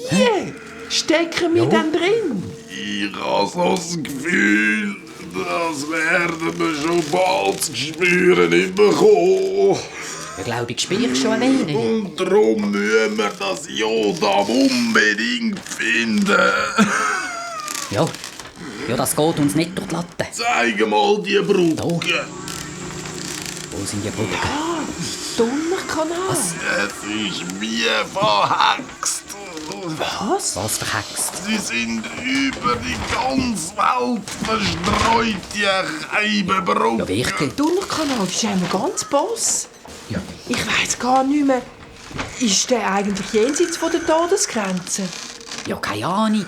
Aber im Donnerkanal hat es ab und zu grausige Unwetter. Und es bläst ein mörderischer Wind, der alles zwischen diesen übermächtigen Bäumen herumschlägt. Ich glaube nicht, dass Jodam dort reinkommt. Ja, und da Basa im Bruchgebirge sicher auch nicht. Wo Basa? Wenn man dort eine falsche Bewegung macht oder zu laut ist, dann könnte die ganze Bergwand zusammenstürzen. Ja, du sagst es, Diesel. Also freiwillig würde ich einmal nicht dort runter. Da, wahrscheinlich kommt es hier beim unendlichen Baum rein.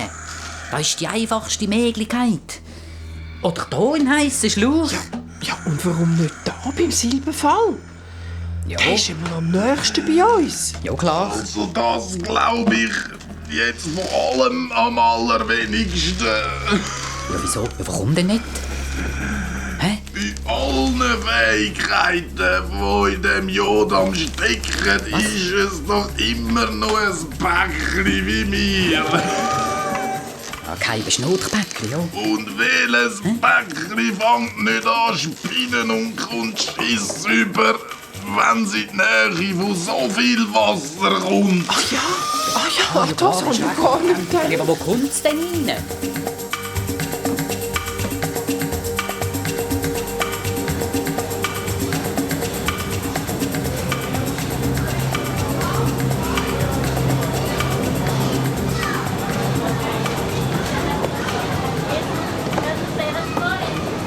Ist der da oben? Das ist eine Hühnerleiter da kennt man ja ab. Kommen Sie mal oben runter. Was suchen Sie eigentlich hier oben? Da geht es Ihnen eigentlich noch. Sie hat mir sicher nichts vorgeschrieben, oder? Komm, ich bin Ihnen auch ins Haus hier. Mit Ihnen rede ich. Mit einem so einem hundsgewöhnlichen Können Sie auch fragen, wenn Sie da wollen, oder? Lass mich in Ruhe. Sie haben oben überhaupt nichts zu suchen. Ich suche dort, wo ich will. Der Spinner, der. Machen Sie doch mal ein bisschen Platz da. Können Sie Ihren Bauch nicht ein bisschen einziehen? Das ist ja furchtbar. Der spinnt. So, weg da. Machen Sie ein bisschen Platz. Sie! Können Sie nicht aufpassen? Schauen Sie mal da hin. Ganz oft ist über mein Kleid rein. Also, Excuse werden auch noch etwas. Geht's Ihnen eigentlich Können Sie noch? eigentlich nicht aufpassen? Passen Sie doch selber Alles auf. voller Softies wegen Also sowieso Ihnen. die furchtbaren Fahnen, die Sie anhaben. Die Fahne. Die Fahne sagt sie mit einem wunderschönen Kleid. Was fällt an Ihnen eigentlich ein? Das lasse ich mir doch nicht bieten von Ihnen. Kommen Sie mal da hin. Ja, kommen Sie mal ganz daher. Ganz nach. Wenn mir jetzt noch einer von euch Menschen in den Weg kommt, dann drehe ich ihm die Gurgeln um. Und wenn Sie jetzt nicht augenblicklich Ruhe geben und verschwinden, dann finden Sie sich im dunklen Seewasser unten wieder. Und zwar mausetot. Au! Sie tun mir ja weh. So, das ist doch allerhand.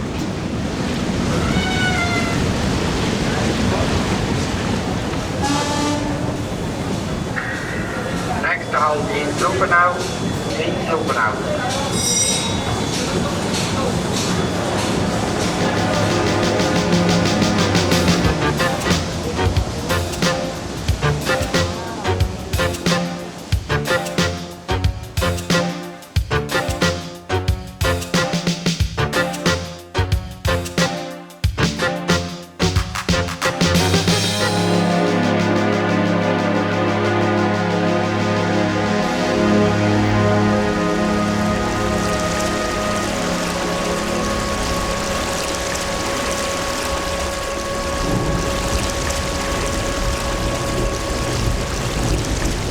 Also du, jetzt musst du aufpassen, jetzt sind wir dann gerade da, jetzt müssen wir den anlegen. Oh, ja.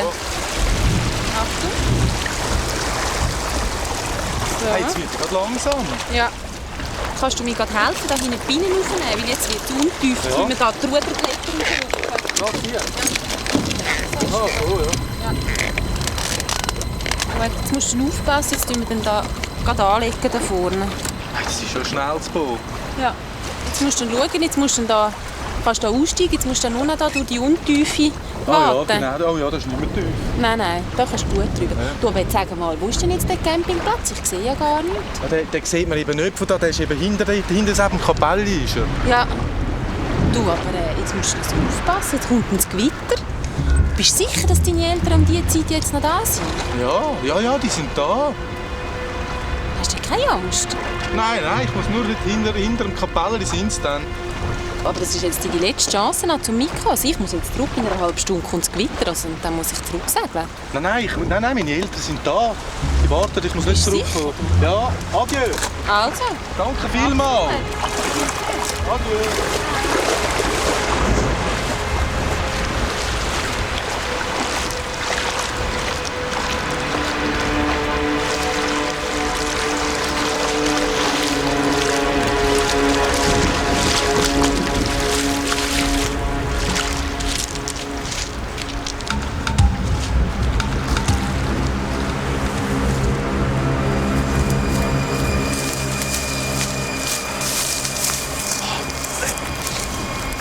Wenigstens sind die Turnschuhe noch trocken. Wo ist die Anne? Ist die im Kapelle oben?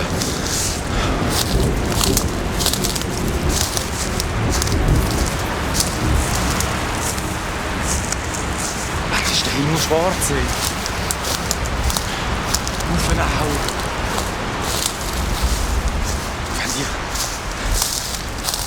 Wenn die gar nicht da ist, was mache ich denn?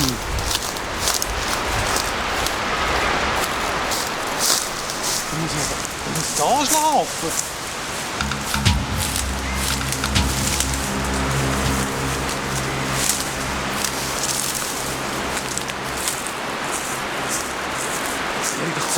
Wäre ich doch zurückgegangen, Gottfried Stutz.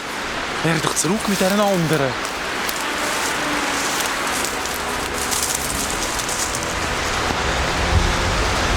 Nein, jetzt fängt es an zu seichen. Das Kapelle rauf.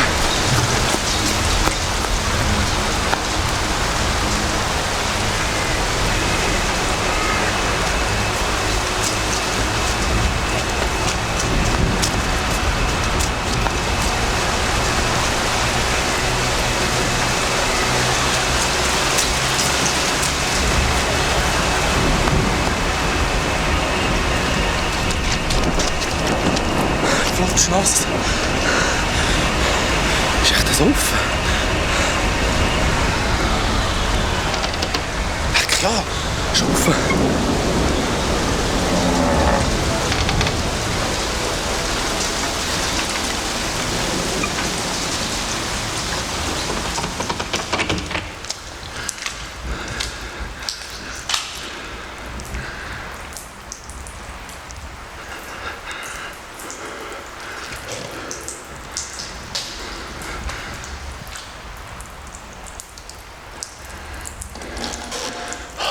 Hallo?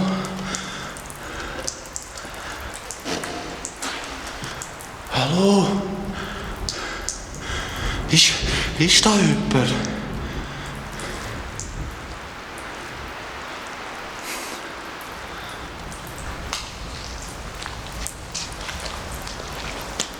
Hallo? Hallo?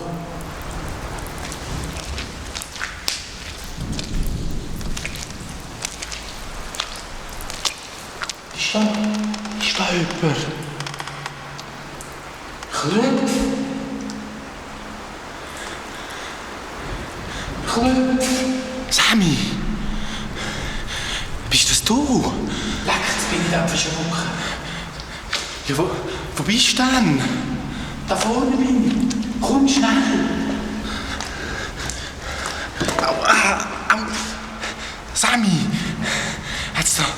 nie das Licht. Oh, da hat es, glaube ich, Kerzen. Und ich zünde sie an.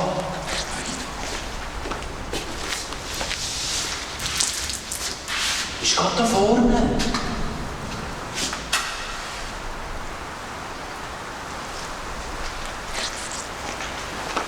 Was ist es jetzt?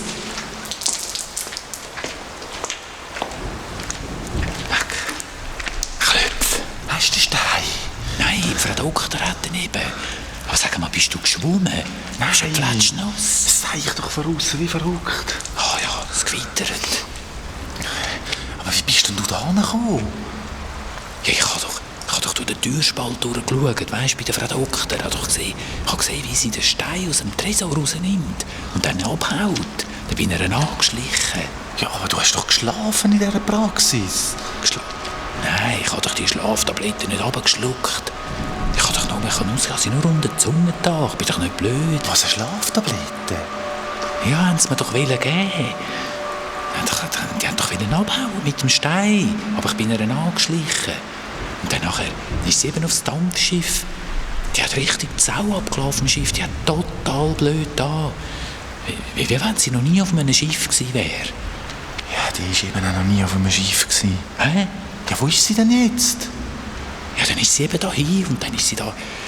Ich glaube, sie hat mich nicht gesehen, aber sie ist da ins Kapellchen und ist sie die längste Zeit da vorne vor dem Brünnel ist sie gestanden. Und ich habe mich da versteckt hinter dieser Kiste. Sam, und dann nachher, das ist der Altar. Ah ja. Ja, und dann nachher hat es dort vorne bei dem Brünnel plötzlich so angefangen zu leuchten. Was? Ganz geil. Ja, und dann... Ja, und dann nachher ist sie plötzlich das Wasser eingestiegen, ins Brünnel. Und ich habe gedacht, das ist wie ein Zauber, aber sie ist verschwunden. Was? Sie ist einfach durchs Brünnel durch. Sie ist nicht mehr da. Ich habe es auch nicht geglaubt.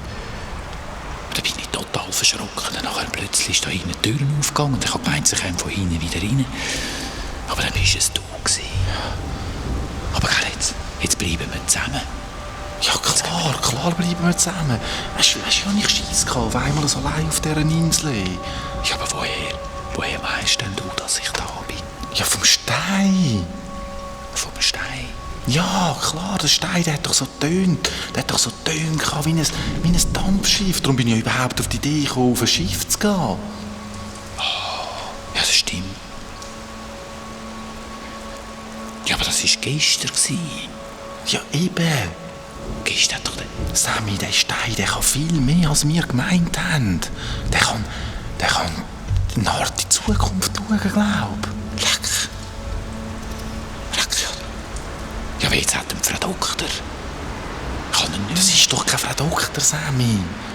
Frau Doktor, Nein, das ist doch keine Frau Doktor. Die ist doch aus dieser anderen Welt. So wie der Remo. Wie der Remo?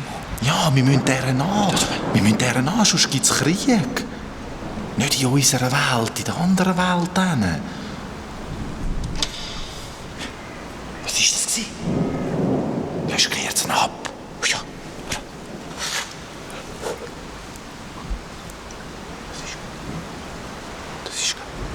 Das ist glaube ich, nur der Wind. Das war, glaube ich, doch nicht gewesen. Ich gehe mit Kerzen und so und hältst dich, zünd sie wieder an. Ja, da.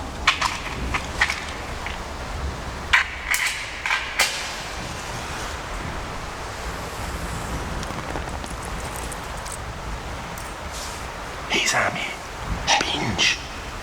Wieso? Tu die Schleudern weg. Das nützt doch nichts. Da rein, da darfst du sowieso nicht rumbölzen. Das ist richtig unheimlich. Hast du das gesehen, da außen am Kapellchen? Nein, was? Da kann man durch das Loch hinschauen. Dann hat es dort so Totenschädel und Knochen. Nein.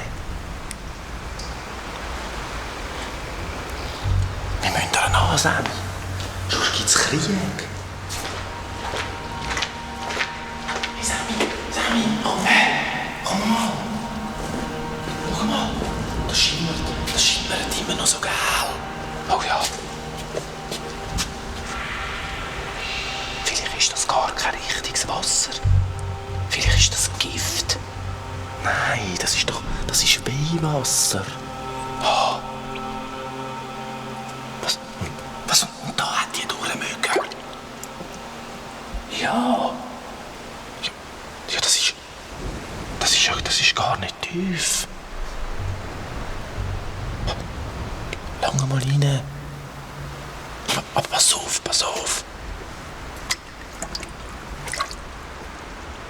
Das ist tief. Ich mag gar nicht runter. Oh, das kann doch gar nicht tief sein. Ja, schau mal. Ich mag nicht runter. Das zieht richtig da unten. Pass auf, Sammy. Du siehst? Spässig. Das zieht mich im Fall wirklich runter. Was? Klopf, das zieht mich runter. Was? Sammy, was machst du? Klopf! Hey, komm! Sammy, was machst du? Sammy, was machst du? Hey, was machst du? Das zieht mich runter, das hat mich richtig runtergezogen. Komm, wir hauen ab, Sammy! Bring ihn doch nicht raus, das zieht! Komm auf 3. 1, 2, 3. Au, das zieht! Das zieht! Ich bringe, halt mich, bist du gut, ich bringe den Rahmen raus. Warte mal, was sollen wir machen? Hey, warte, bleib da! Hey, lass mich nicht los! Nein! Hey, aber jetzt geht's. Ah, zieh ihn raus. Komm. Jetzt geht's. Warte, langsam. Komm, ich geh.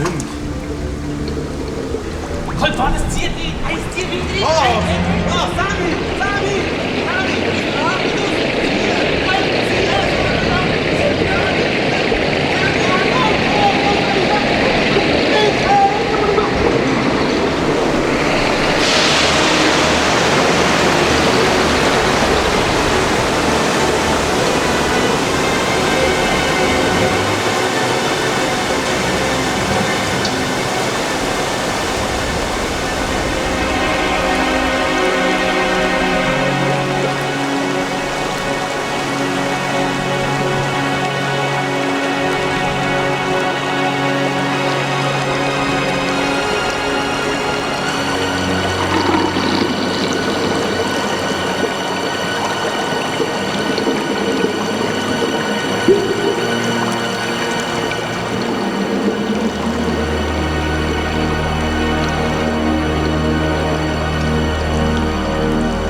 Sammy, wo sind wir? Wir sind nicht in der Kapelle. Hey! Was ist denn da? Wir sind als letztes das Brügel. Da hat es ein Tier.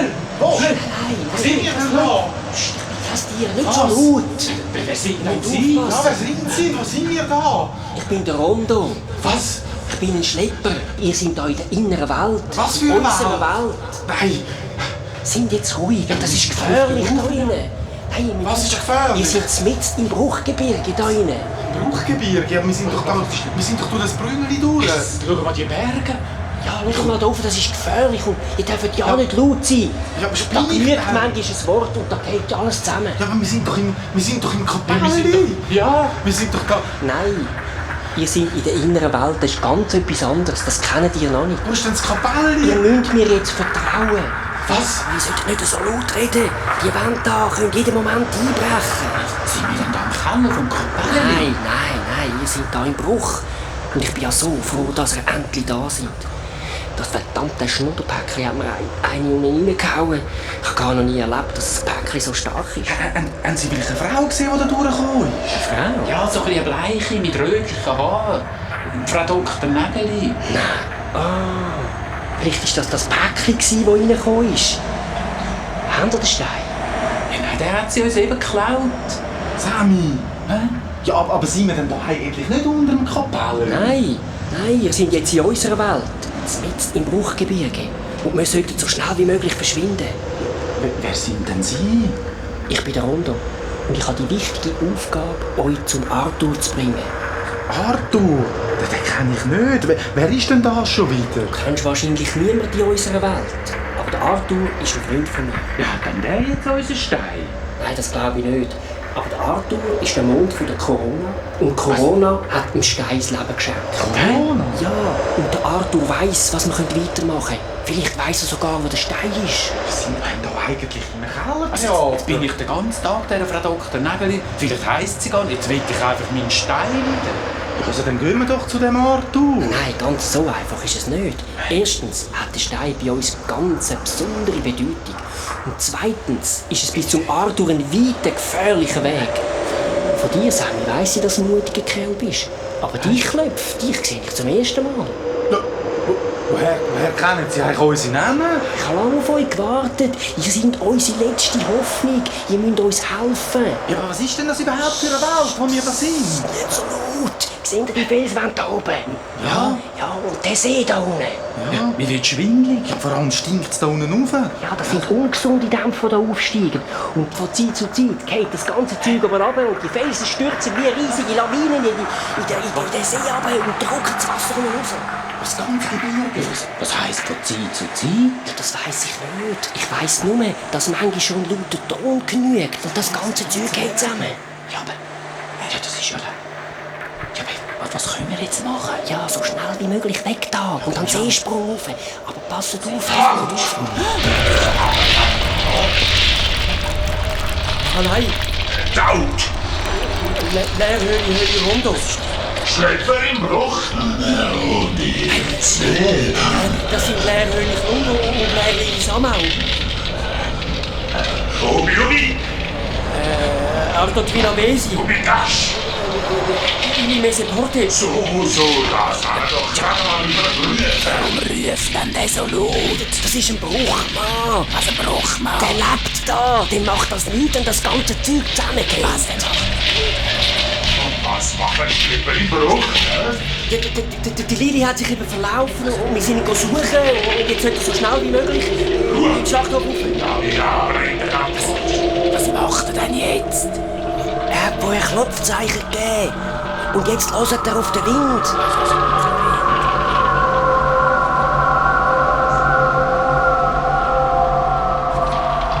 So.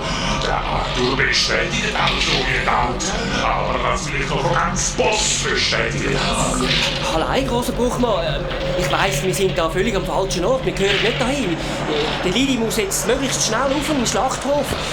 Ich weiss, du bist blind, aber du merkst es ja selber. Er ist auf dem letzten Zacken und wir sollten jetzt gehen. Und der Arthur, kannst du ihm ruhig glauben? Der hat es jetzt bestätigt und jetzt sollten wir aber langsam... Er verschwindet. Aber ob ihr an die Unwahrheit seid, Kommen, wir gehen. Jetzt verlässt uns gehen. Aber jetzt schnell durch.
Ja, aber wohin rennen wir dann? Wenn der Bruchmann merkt, dass ich ihm ein Zeichen angegeben habe, dann nachher ruft er raus und dann geht die ganze Felswände zusammen.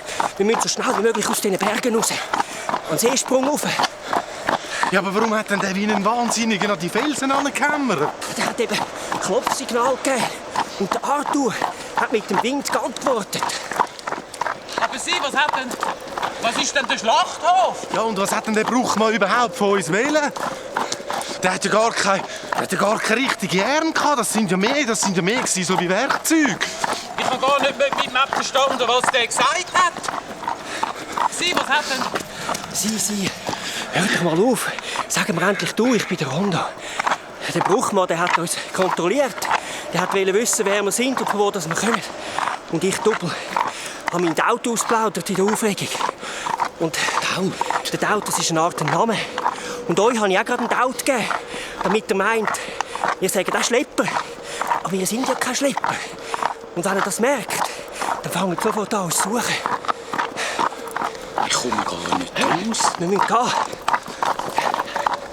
Ich komme überhaupt nicht raus. Ja, unsere Welt ist eben in einem furchtbaren Zustand. Darum ist es überall so gefährlich. Aber wenn ich euch bis zum Arthur rauf bringen kann, dann... Halt! Psst. Was? Was ist los? Nein, nichts. Komm, wir gehen weiter. Komm, wir gehen weiter. Ich habe schon gemeint, sie kommen. Wer kommt? Nichts, kommt. Wir müssen weiter. Nicht so schnell!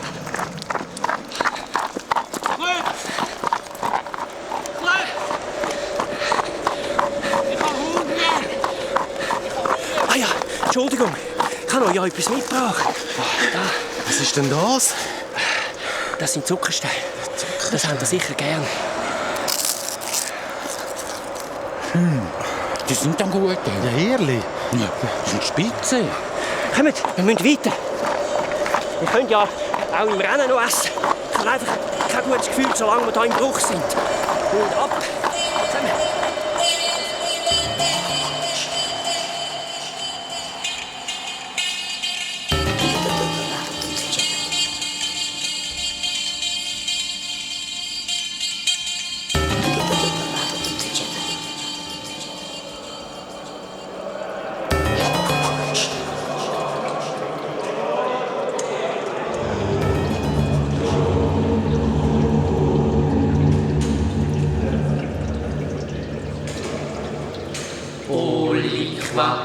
Grosse Herrscherin vom 4.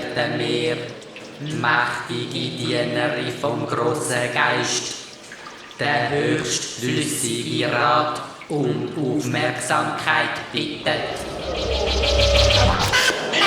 Ich erteile dem flüssigen Rat das Wort. Wir aus dem Bruchgebirge Klopfnachrichten aufgefangen haben. Dort unten ein Bruchmann 3 Schlepper kontrolliert hat. Was? Schlepper? Im Bruchgebirge? Der Name von diesen 3 Schlepper, Rondo, Klumbo und Samau, ist der Arthur, der Mond von der Corona, der Taut von diesen 3 Schleppern sofort bestätigt hat. Aber nach unseren Angaben es kein Klumbo und auch kein Samau gibt. Wir annehmen, dass keine Schlepper sind. Wir annehmen, die beiden Unbekannte sind. So, 2 Eindringlinge im Bruchgebirge. Und der Arthur hat ihren Out also bestätigt. Der grosse Geist hat recht. Corona treibt ein Spiel mit uns. Ha! Klumbo und Samau! Schlepper! So eine Frechheit! Untaute sind das! 2 untaute Fötzel aus der äußeren Welt! Und wissen ihr wer? Klumbo und Samau! Das ist niemand anders als der Klöpf und der Sammy! Und wahrscheinlich haben die den lebendigen Stein! Jetzt ist sie aber ziemlich sauer, ey. Ja, pst, bitte ruhig. Ich frage den flüssigen Rat, was ist mit unserem Spion? Seine Zeit in der Aussenwelt vor 6,5 abgelaufen ist. Jetzt putzt. Wir ahnen nicht, er versagt hat. Wir das Gerücht vernommen haben, dass auch noch ein anderer Spion aus einem anderen Land in die Aussenwelt geschickt worden ist. Aber genaue Angaben uns fehlen. Was, ein anderer Spion? Weiss irgendeiner von meinen Männern etwas von dem Gerücht?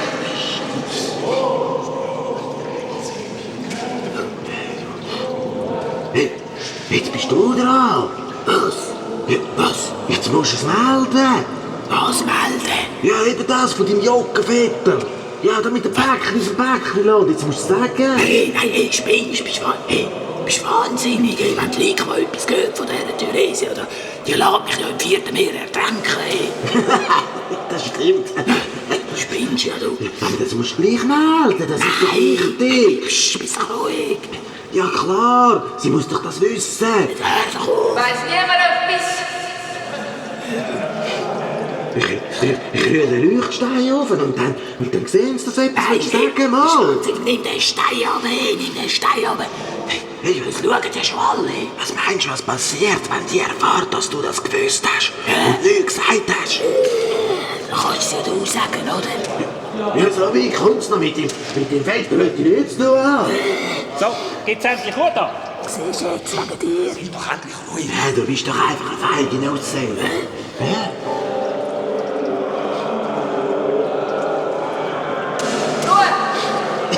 Wir gehen dieser Sache nach. Ich danke dem höchsten flüssigen Rat für seine Nachricht. Captain Gogo! Jetzt der Gogo. Ja, psst. Du hast Wort vom höchsten flüssigen Rat gehört? Jawohl, das ist deine Chance, Captain Gogo. Endlich einmal deinen miserablen Ruf wieder ein bisschen aufzubessern. Du wirst mit deinen Mannen den Schlepper Rondo und die beiden Kreaturen aus der äußeren Welt aufspüren und nicht mehr aus den Augen lassen, bis sie bei mir sind. Aber dass mir niemand zu näher an die Gestalten angeht. Ist das klar? Du hast gehört, ey. Jetzt heisst es aber den Steinsack packen, du. Was, Steinsack packen? Hast du doch jetzt gehört? Pfeifen, wir gehen in den Krieg. Pfeifen. Manchmal hat jetzt Zeit, sollst du wieder Pfeifen sagen.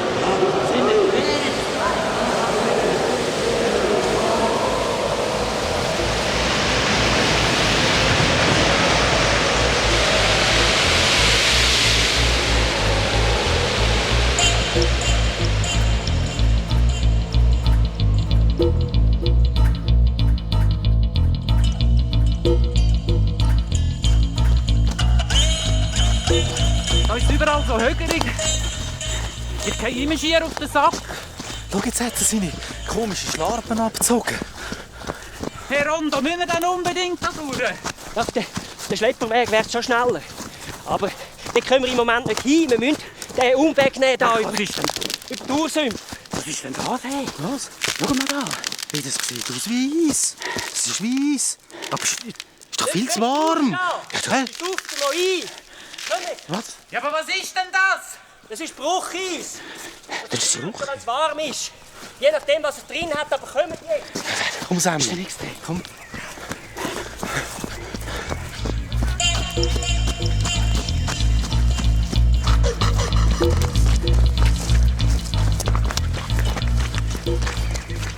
Hey Rondo, warum kommen wir denn nicht auf den richtigen Weg? Ja, wenn sie uns erkennen, dann werden wir sofort verpfiffen und angegriffen. Angegriffen? Aber wir haben doch gar niemandem etwas gemacht. Warum denn? Das erkläre ich heute dann später. Aber Herr Rondo ist dann noch weit nicht bis zu diesem Seesprung. Nein. Schaut, merkt ihr? Der Boden wird schon weicher und feuchter. Jetzt kommen wir zu der Ursümpfe. Schaut, und dort vorne, in den Hügeln, dort finden wir sicher einen guten Platz, um ein Lager zu machen. Also ich will jetzt dann also wissen, was da reingespielt wird. Hey.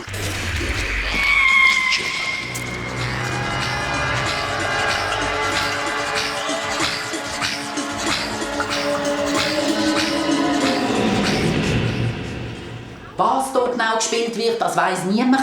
Aber eins ist klar, die Corona sitzt hier in ihrem Kreis und der grosse Geist sitzt in seinem Palast. Und nur solange die beiden zusammenarbeiten, ist unsere Welt im Gleichgewicht. Das müsst ihr euch merken. Und wenn die beiden nicht mehr zusammenarbeiten, dann ist unsere ganze Welt in Gefahr. Wenn wir Schlehenscheissfrage. So, eine dumme Schnurren dort. Und deine Frage, warum der lebende Kiesel ausgerechnet jetzt tut, was ist denn eigentlich los? Was klopft denn da immer? Ja, ich komme. Krisenpäckchen, komm schnell! Du bist Iseli, ich bin mitten im Unterricht. Wir haben eine Nachricht aus dem Bruchgebiet. Hey, was? Das Karan wartet unten. Ja, warte, schnell, komm! Ja, warte, ich komme. Hört, meine lieben Schülerpäckchen, kommt gerade weiter. Und besser könnt ihr anfangen, eure Päckchenbotschaften korrigieren. Und es gibt kein Glauer auf den Päckchen dann. Komm schnell, komm! Ja, aber sag mal, was ist denn los, Iseli? Wie siehst du auch wieder aus? Wir haben eine Steinklopf-Nachricht aus dem Bruchgebiet gehört. Was, ein Steinklopf? Dort sind 3 Schlepper aufgetaucht. Schlepper im... Ein Rondo und ein Klumber und ein Samau. Schlepper im Bruch? Das ist doch nicht möglich. Mal! Und dann ist zuerst eine Antwort vom Arthur durch den Wind gekommen. Arthur? Und der hat den Tod von allen 3 bestätigt. Arthur? Der ewige Mond von der Corona? Ja, aber kurz darüber war eine Nachricht im Wind von ganz Boss. Ja. Von der Blitzzentrale. Was? Und wenn wir die richtig verstanden haben, dann sind 2 von diesen Schleppern Unbekannte. Was, Eliva? Es gibt offensichtlich keinen Schlepper mit dem Namen Klumbo. Und auch keinen mit dem Namen Samau. Was? Der Arthur hat der Tod auch von diesen 2 bestätigt. Und die Blitzmannen von der Gliko haben gesagt, das stimme nicht. Ja, und das Karon meint, die beiden seien doch gar keine Schlepper. Ja, das seien doch Untaute aus der äußeren Welt. Untaute? Ja, aber wer denn? Weisst du noch, wie der Bub mit dem Steinkreis sagt? Hä? Der Bub mit dem lebenden Kind? Ja klar, Sami hat er geheissen. Sami. Eben. Und die 2 Unbekannten dort unten heissen Klumbo und Samau. Was? Klumbo und Samau? Sami, Samau. Merkst du etwas? Du meinst? Ja, aber nein, Iseli. Ah, servus, Karum.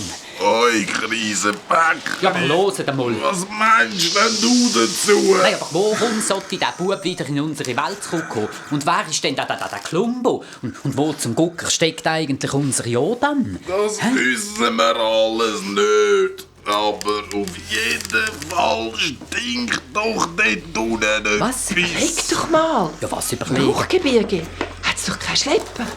Und wir wissen, dass dort gerade jetzt eine Brücke in die äußere Welt offen ist. Ja. Und dann tauchen dort plötzlich ein Schlepper und 2 so unklare Gestalten auf. Und der Arthur von der Corona meldet sich dazu.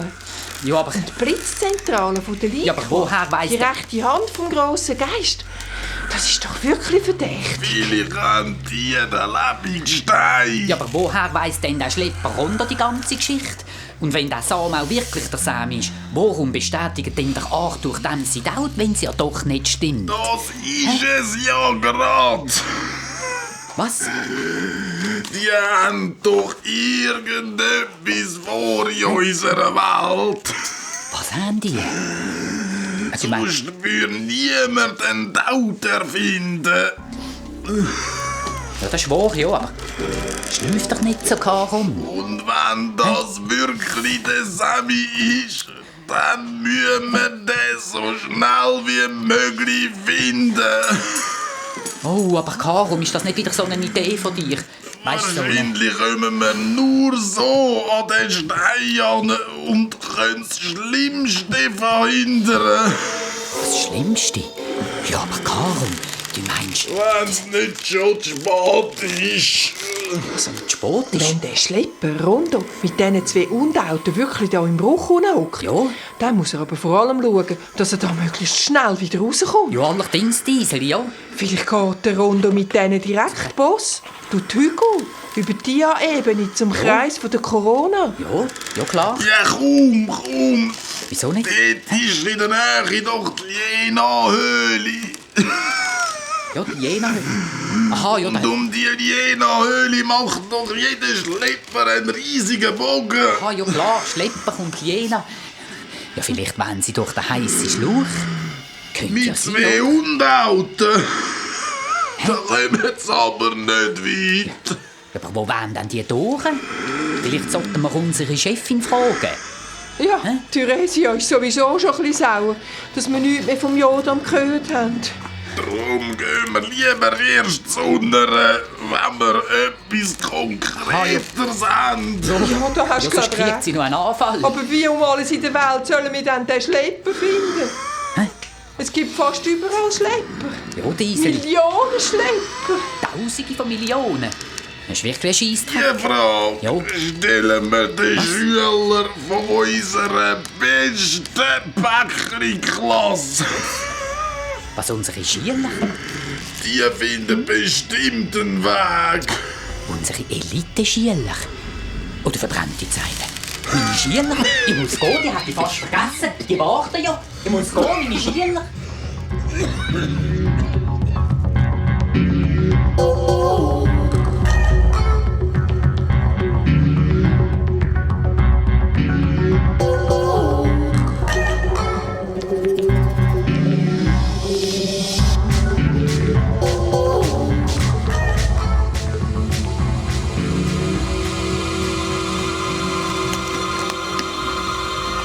Die sind total gut, die Zuckersteine. Vor allem mit dem Butter drauf.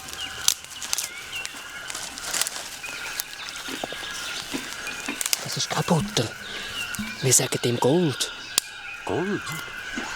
Ja, musst du mal umschauen. Wenn du gut schaust, hat überall eigentlich sind es Fettklümpel. Und weil sie so goldig sind, sagen wir dem Gold. Dann kann man die zusammensammeln und kann sie auf Zuckerstein streichen. Ich habe es total gerne. Total gut. Du Rondo. Wer will uns da angreifen? Das ist eben, weil die undaut sind. Undaut? Ja, in unserer Welt gibt es ganz verschiedene Orte und verschiedene Wesen.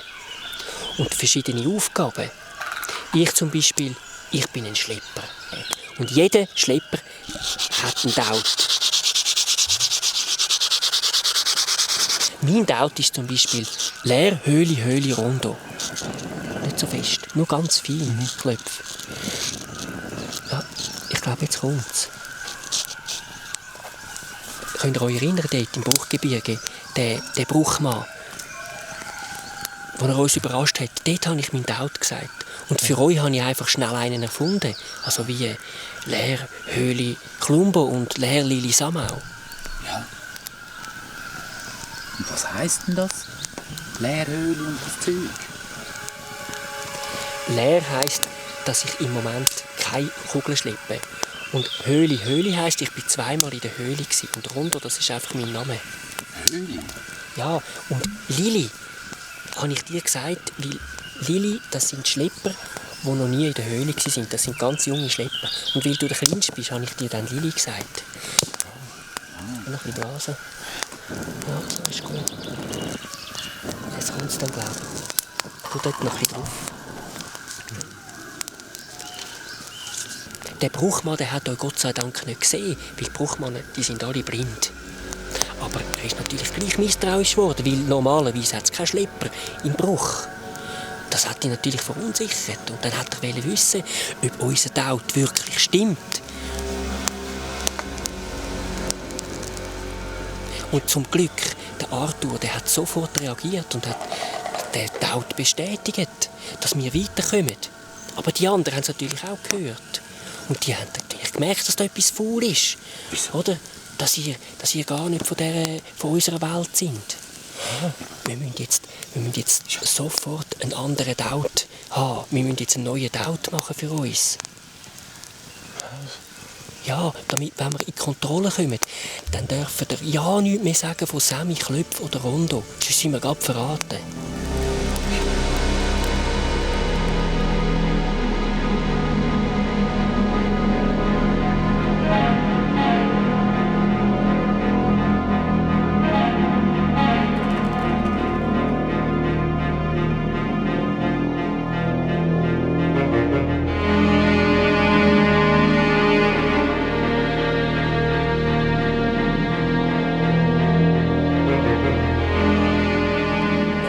Flotter Bursch.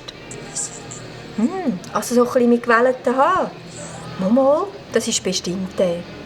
Der war in letzter Zeit ab und zu mit der Moni zusammen bei uns oben. Er hat sogar auch schon bei uns gegessen. Ein flotter Bursch. Ob das der mit dem Klöpf zusammen bei Ihnen auftaucht? Ja, und hat dann der Klöpf nicht gesagt, wo er hingeht? Ah, und dann war der Sammy nicht mehr da. Und Frau Doktor auch nicht. Oh, Entschuldigung, Frau Brüllisauer. Nur einen kleinen Moment. Ich muss schnell den Herd abstellen. Ich bin gerade wieder da.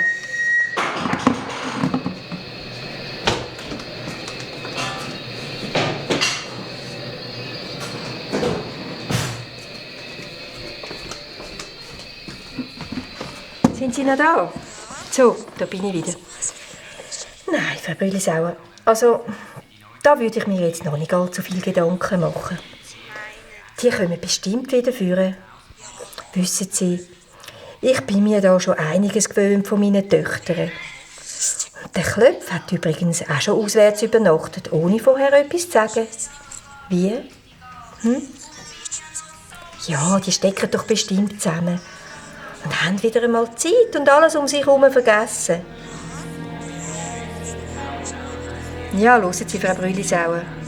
Mein Mann ist jetzt gerade noch schnell schauen in den Schuppen. Und dann wollte er noch bei 2 Kollegen vom Klöpf nachfragen. Und vielleicht stehen sie dann plötzlich wieder da. Der Remo. Und da die Frau Dr. Nägeli. Ja, da haben Sie schon recht. Das ist wirklich eine eigenartige Geschichte.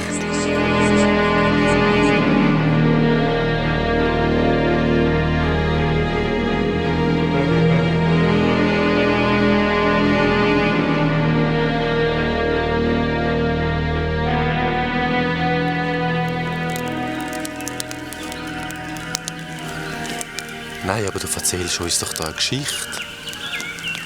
Also, das ist doch gar nicht möglich.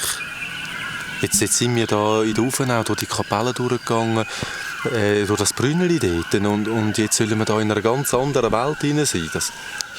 Spinne ich denn? Nein, Klöpf, du spinnst nicht. Und trotzdem bist du in einer anderen Welt. Eure und unsere Welt sind ganz nah beieinander, aber es ist trotzdem eine andere Welt. Und dummerweise sieht man euch eben das an, dass ihr nicht von dieser Welt seid. Darum sollten wir jetzt möglichst schnell lernen, dass ihr Kugeln schleppen könnt und dass ihr laufen wie Schlepper. Und dass ihr auch so aussehen wie Schlepper. Und wenn wir dann in eine Kontrolle kommen, dann tun sie nicht immer unseren Auto überprüfen. Aber für was denn das alles? Wir wollen doch nur unseren Stein wieder. Ihr wollt euren Stein wieder haben. Und ich habe den Auftrag, euch zum Arthur zu bringen. Ich habe euch doch schon mal erzählt, in unserer Welt ist eine grosse Aufruhr. Und es wird überall und immer gefährlicher. Und es besteht nur eine kleine Hoffnung, dass es uns gelingt, den Krieg abzuwenden, der alles zerstört. Aber wenn ich mir überlege, was ich bis jetzt schon für einen Mist gebaut habe, fange ich echt an zu zweifeln, ob ich der Richtige bin für diesen Auftrag. Wieso meinst du? Es gibt viel stärkere und viel bessere Schlepper als mich, die das vielleicht besser gemacht hätten als ich. Ich komme ganz nice Kopf über. Aber warum hast du denn diesen Auftrag überhaupt angenommen? Ja, genau. Hey, Rondo.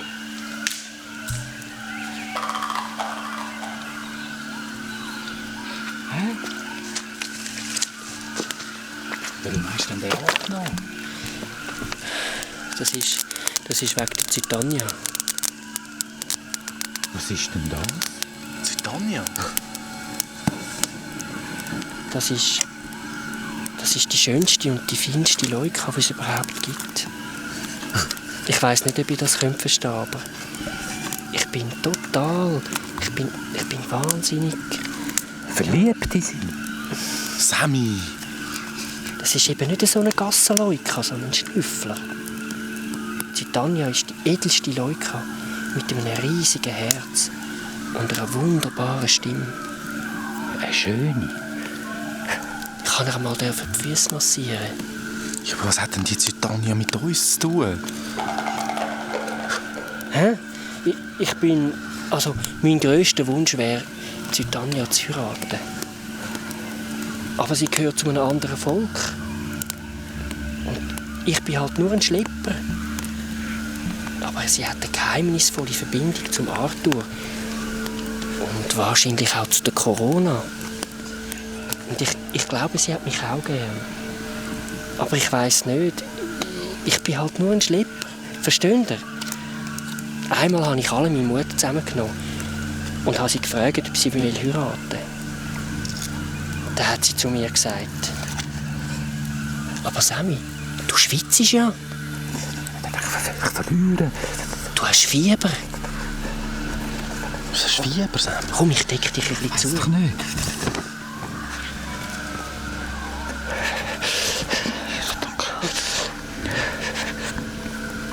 Das ist jetzt eben von diesen Dämpfen im Bruchgebirge.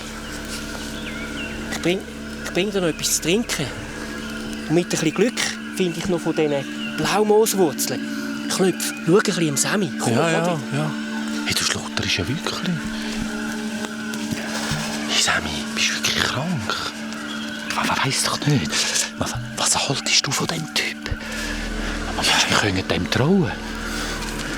Ich komme nicht recht raus, was der erzählt und wie wir da helfen können. Aber ich habe das Gefühl, der meint das ehrlich, weißt du, mit dem Stein und so. Hast denn du eine Ahnung, wo wir da sind? Ja, wenn sie uns angreifen, Klopf, können wir nicht in den Heim gehen. Ich glaube nicht, dass das geht, Sammy. Wir müssen den ganzen Weg zurück. Und wenn ich jetzt krank werde? Ja, tut dir dann etwas weh? Ich kann einfach kalt. Ja, soll ich ein bisschen mehr führen? Aber Klopf, wenn der nur so tut, wenn das gar nicht stimmt. Sammy, wenn wir geschlafen haben, dann gehen wir auf dem schnellsten Weg, holen wir den Stein und hauen wieder ab. Jetzt habe ich gefunden. Es schmeckt vielleicht ein bisschen komisch am Anfang. Und es wirkt dann nicht gerade, aber nimm mal einen Schluck. Probier.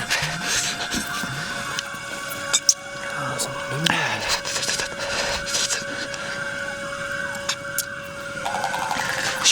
Schmeckt noch gut.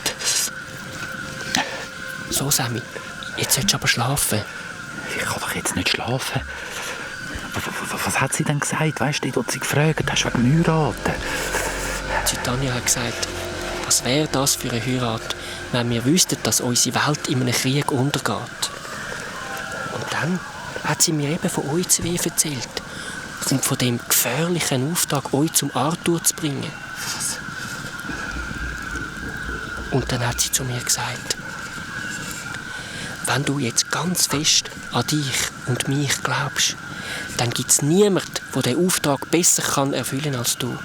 Ja, aber woher kennen die uns denn überhaupt? Und wie sollen wir denn da helfen? Ich habe doch gesagt, unsere Welt ist ganz nahe bei eurer. Und ich habe schon mal ganz lange auf euch gewartet. Und beim Silberfall habe ich dann den Sammy das erste Mal kennengelernt. Was, beim Silberfall? Was, bist du dort auch dabei gewesen? Ja, natürlich. Weisst du nicht mehr? Wir haben doch zusammen den langen Weg durch den Wald bis zum Silberfall gemacht. Das war doch der Klopf. Ich war doch mit dem Klopf zusammen. Das war eben nicht der Klopf. Das bin ich. Ich kann mich darum ein bisschen verwandeln. Was? In mich verwandeln? Zaubern? Nein, Zaubern kann ich nicht. Aber das könnte noch viel bei uns in der Welt sich ein bisschen verwandeln. Aber das ist mir ja eben nicht richtig gelungen dort. Ich hatte viel zu tiefe Stimme und die Farbe hat nicht gestimmt. Und dann bist du ja alleine gekommen, Sammy, ohne den Klöpf. Und dann bist du ausgerechnet zu dem Hütli gekommen, von Manu. Und dann habe ich einfach Schiss bekommen und dachte, jetzt muss ich schauen, dass du möglichst schnell wieder rauskommst. Und das ist uns ja dann gelungen. Aber als du wieder draussen warst und ich bin dann zu der Zitania zurück, ich bin total niedergeschlagen gewesen, als ich ihr erzählen musste, wie das alles gelaufen ist. Und ja, dass du alleine gekommen bist und dass du jetzt schon wieder draussen bist. Und ich habe gedacht, das sei alles im Eimer. Aber als ich ihr dann von dem Stein erzählt habe, dann hat sie mich umarmt und gesagt, jetzt ist die Hälfte vom Auftrag schon erfüllt. Und sie war ganz sicher, dass ihr beide wieder zurückkommen.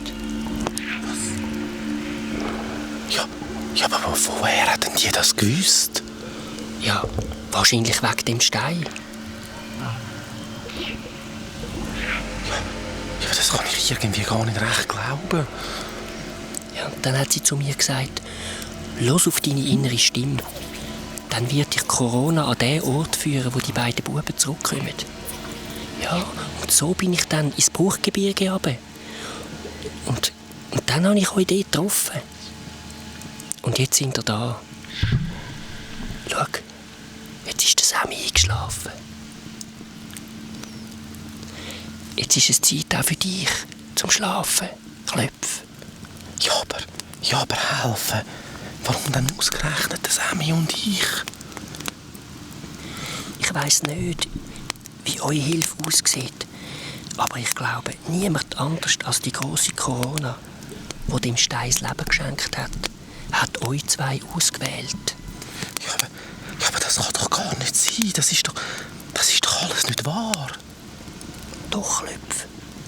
So wahr wie der Bruchmann, den du gesehen hast. Und so wahr, wie du jetzt da am Seesprung oben sitzt. Komm, da, nimm noch einen Schluck.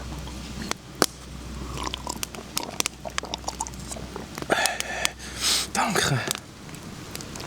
So. Dich müssen wir jetzt auch zudecken.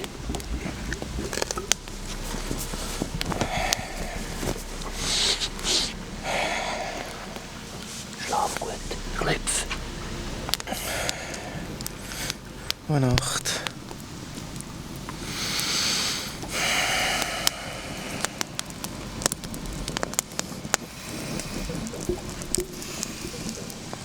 Du Rondo. Was? Was ist denn das für eine Höhle, die du erzählt hast? Ah, weisst, das ist die Liena-Höhle. Jeder Schlöpper muss immer mal wieder dort zurück. Und wenn es Zeit für ihn ist, dann kommt er nicht mehr raus, dann bleibt er drinnen.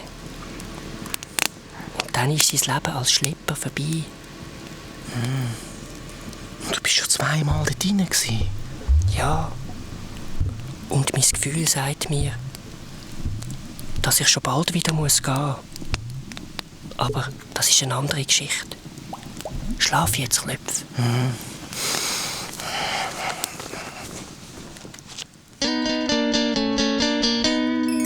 Wir rocken meistens Bühnenland. Klöp und der Sam, so gib doch einfach deine Hand. Ein Klöp und dem Sam, wir zeigen dir dann unser Land. Vom Klöp und vom Sam, bei uns geht ziemlich allerhand. Beim Klöp und beim Sam, es ist nicht immer alles gut. Beim Klöp und beim Sam, ja was können wir denn da dafür? Der Klöp und der Sam, wir stecken etwa in der Klemme. Der Klöp und der Sam, und manchmal sind wir arme Tröpfe. Der Sammy und der Klöpf. Nur eins musst du wissen, was es auch immer gibt. Wir nehmen dich mit.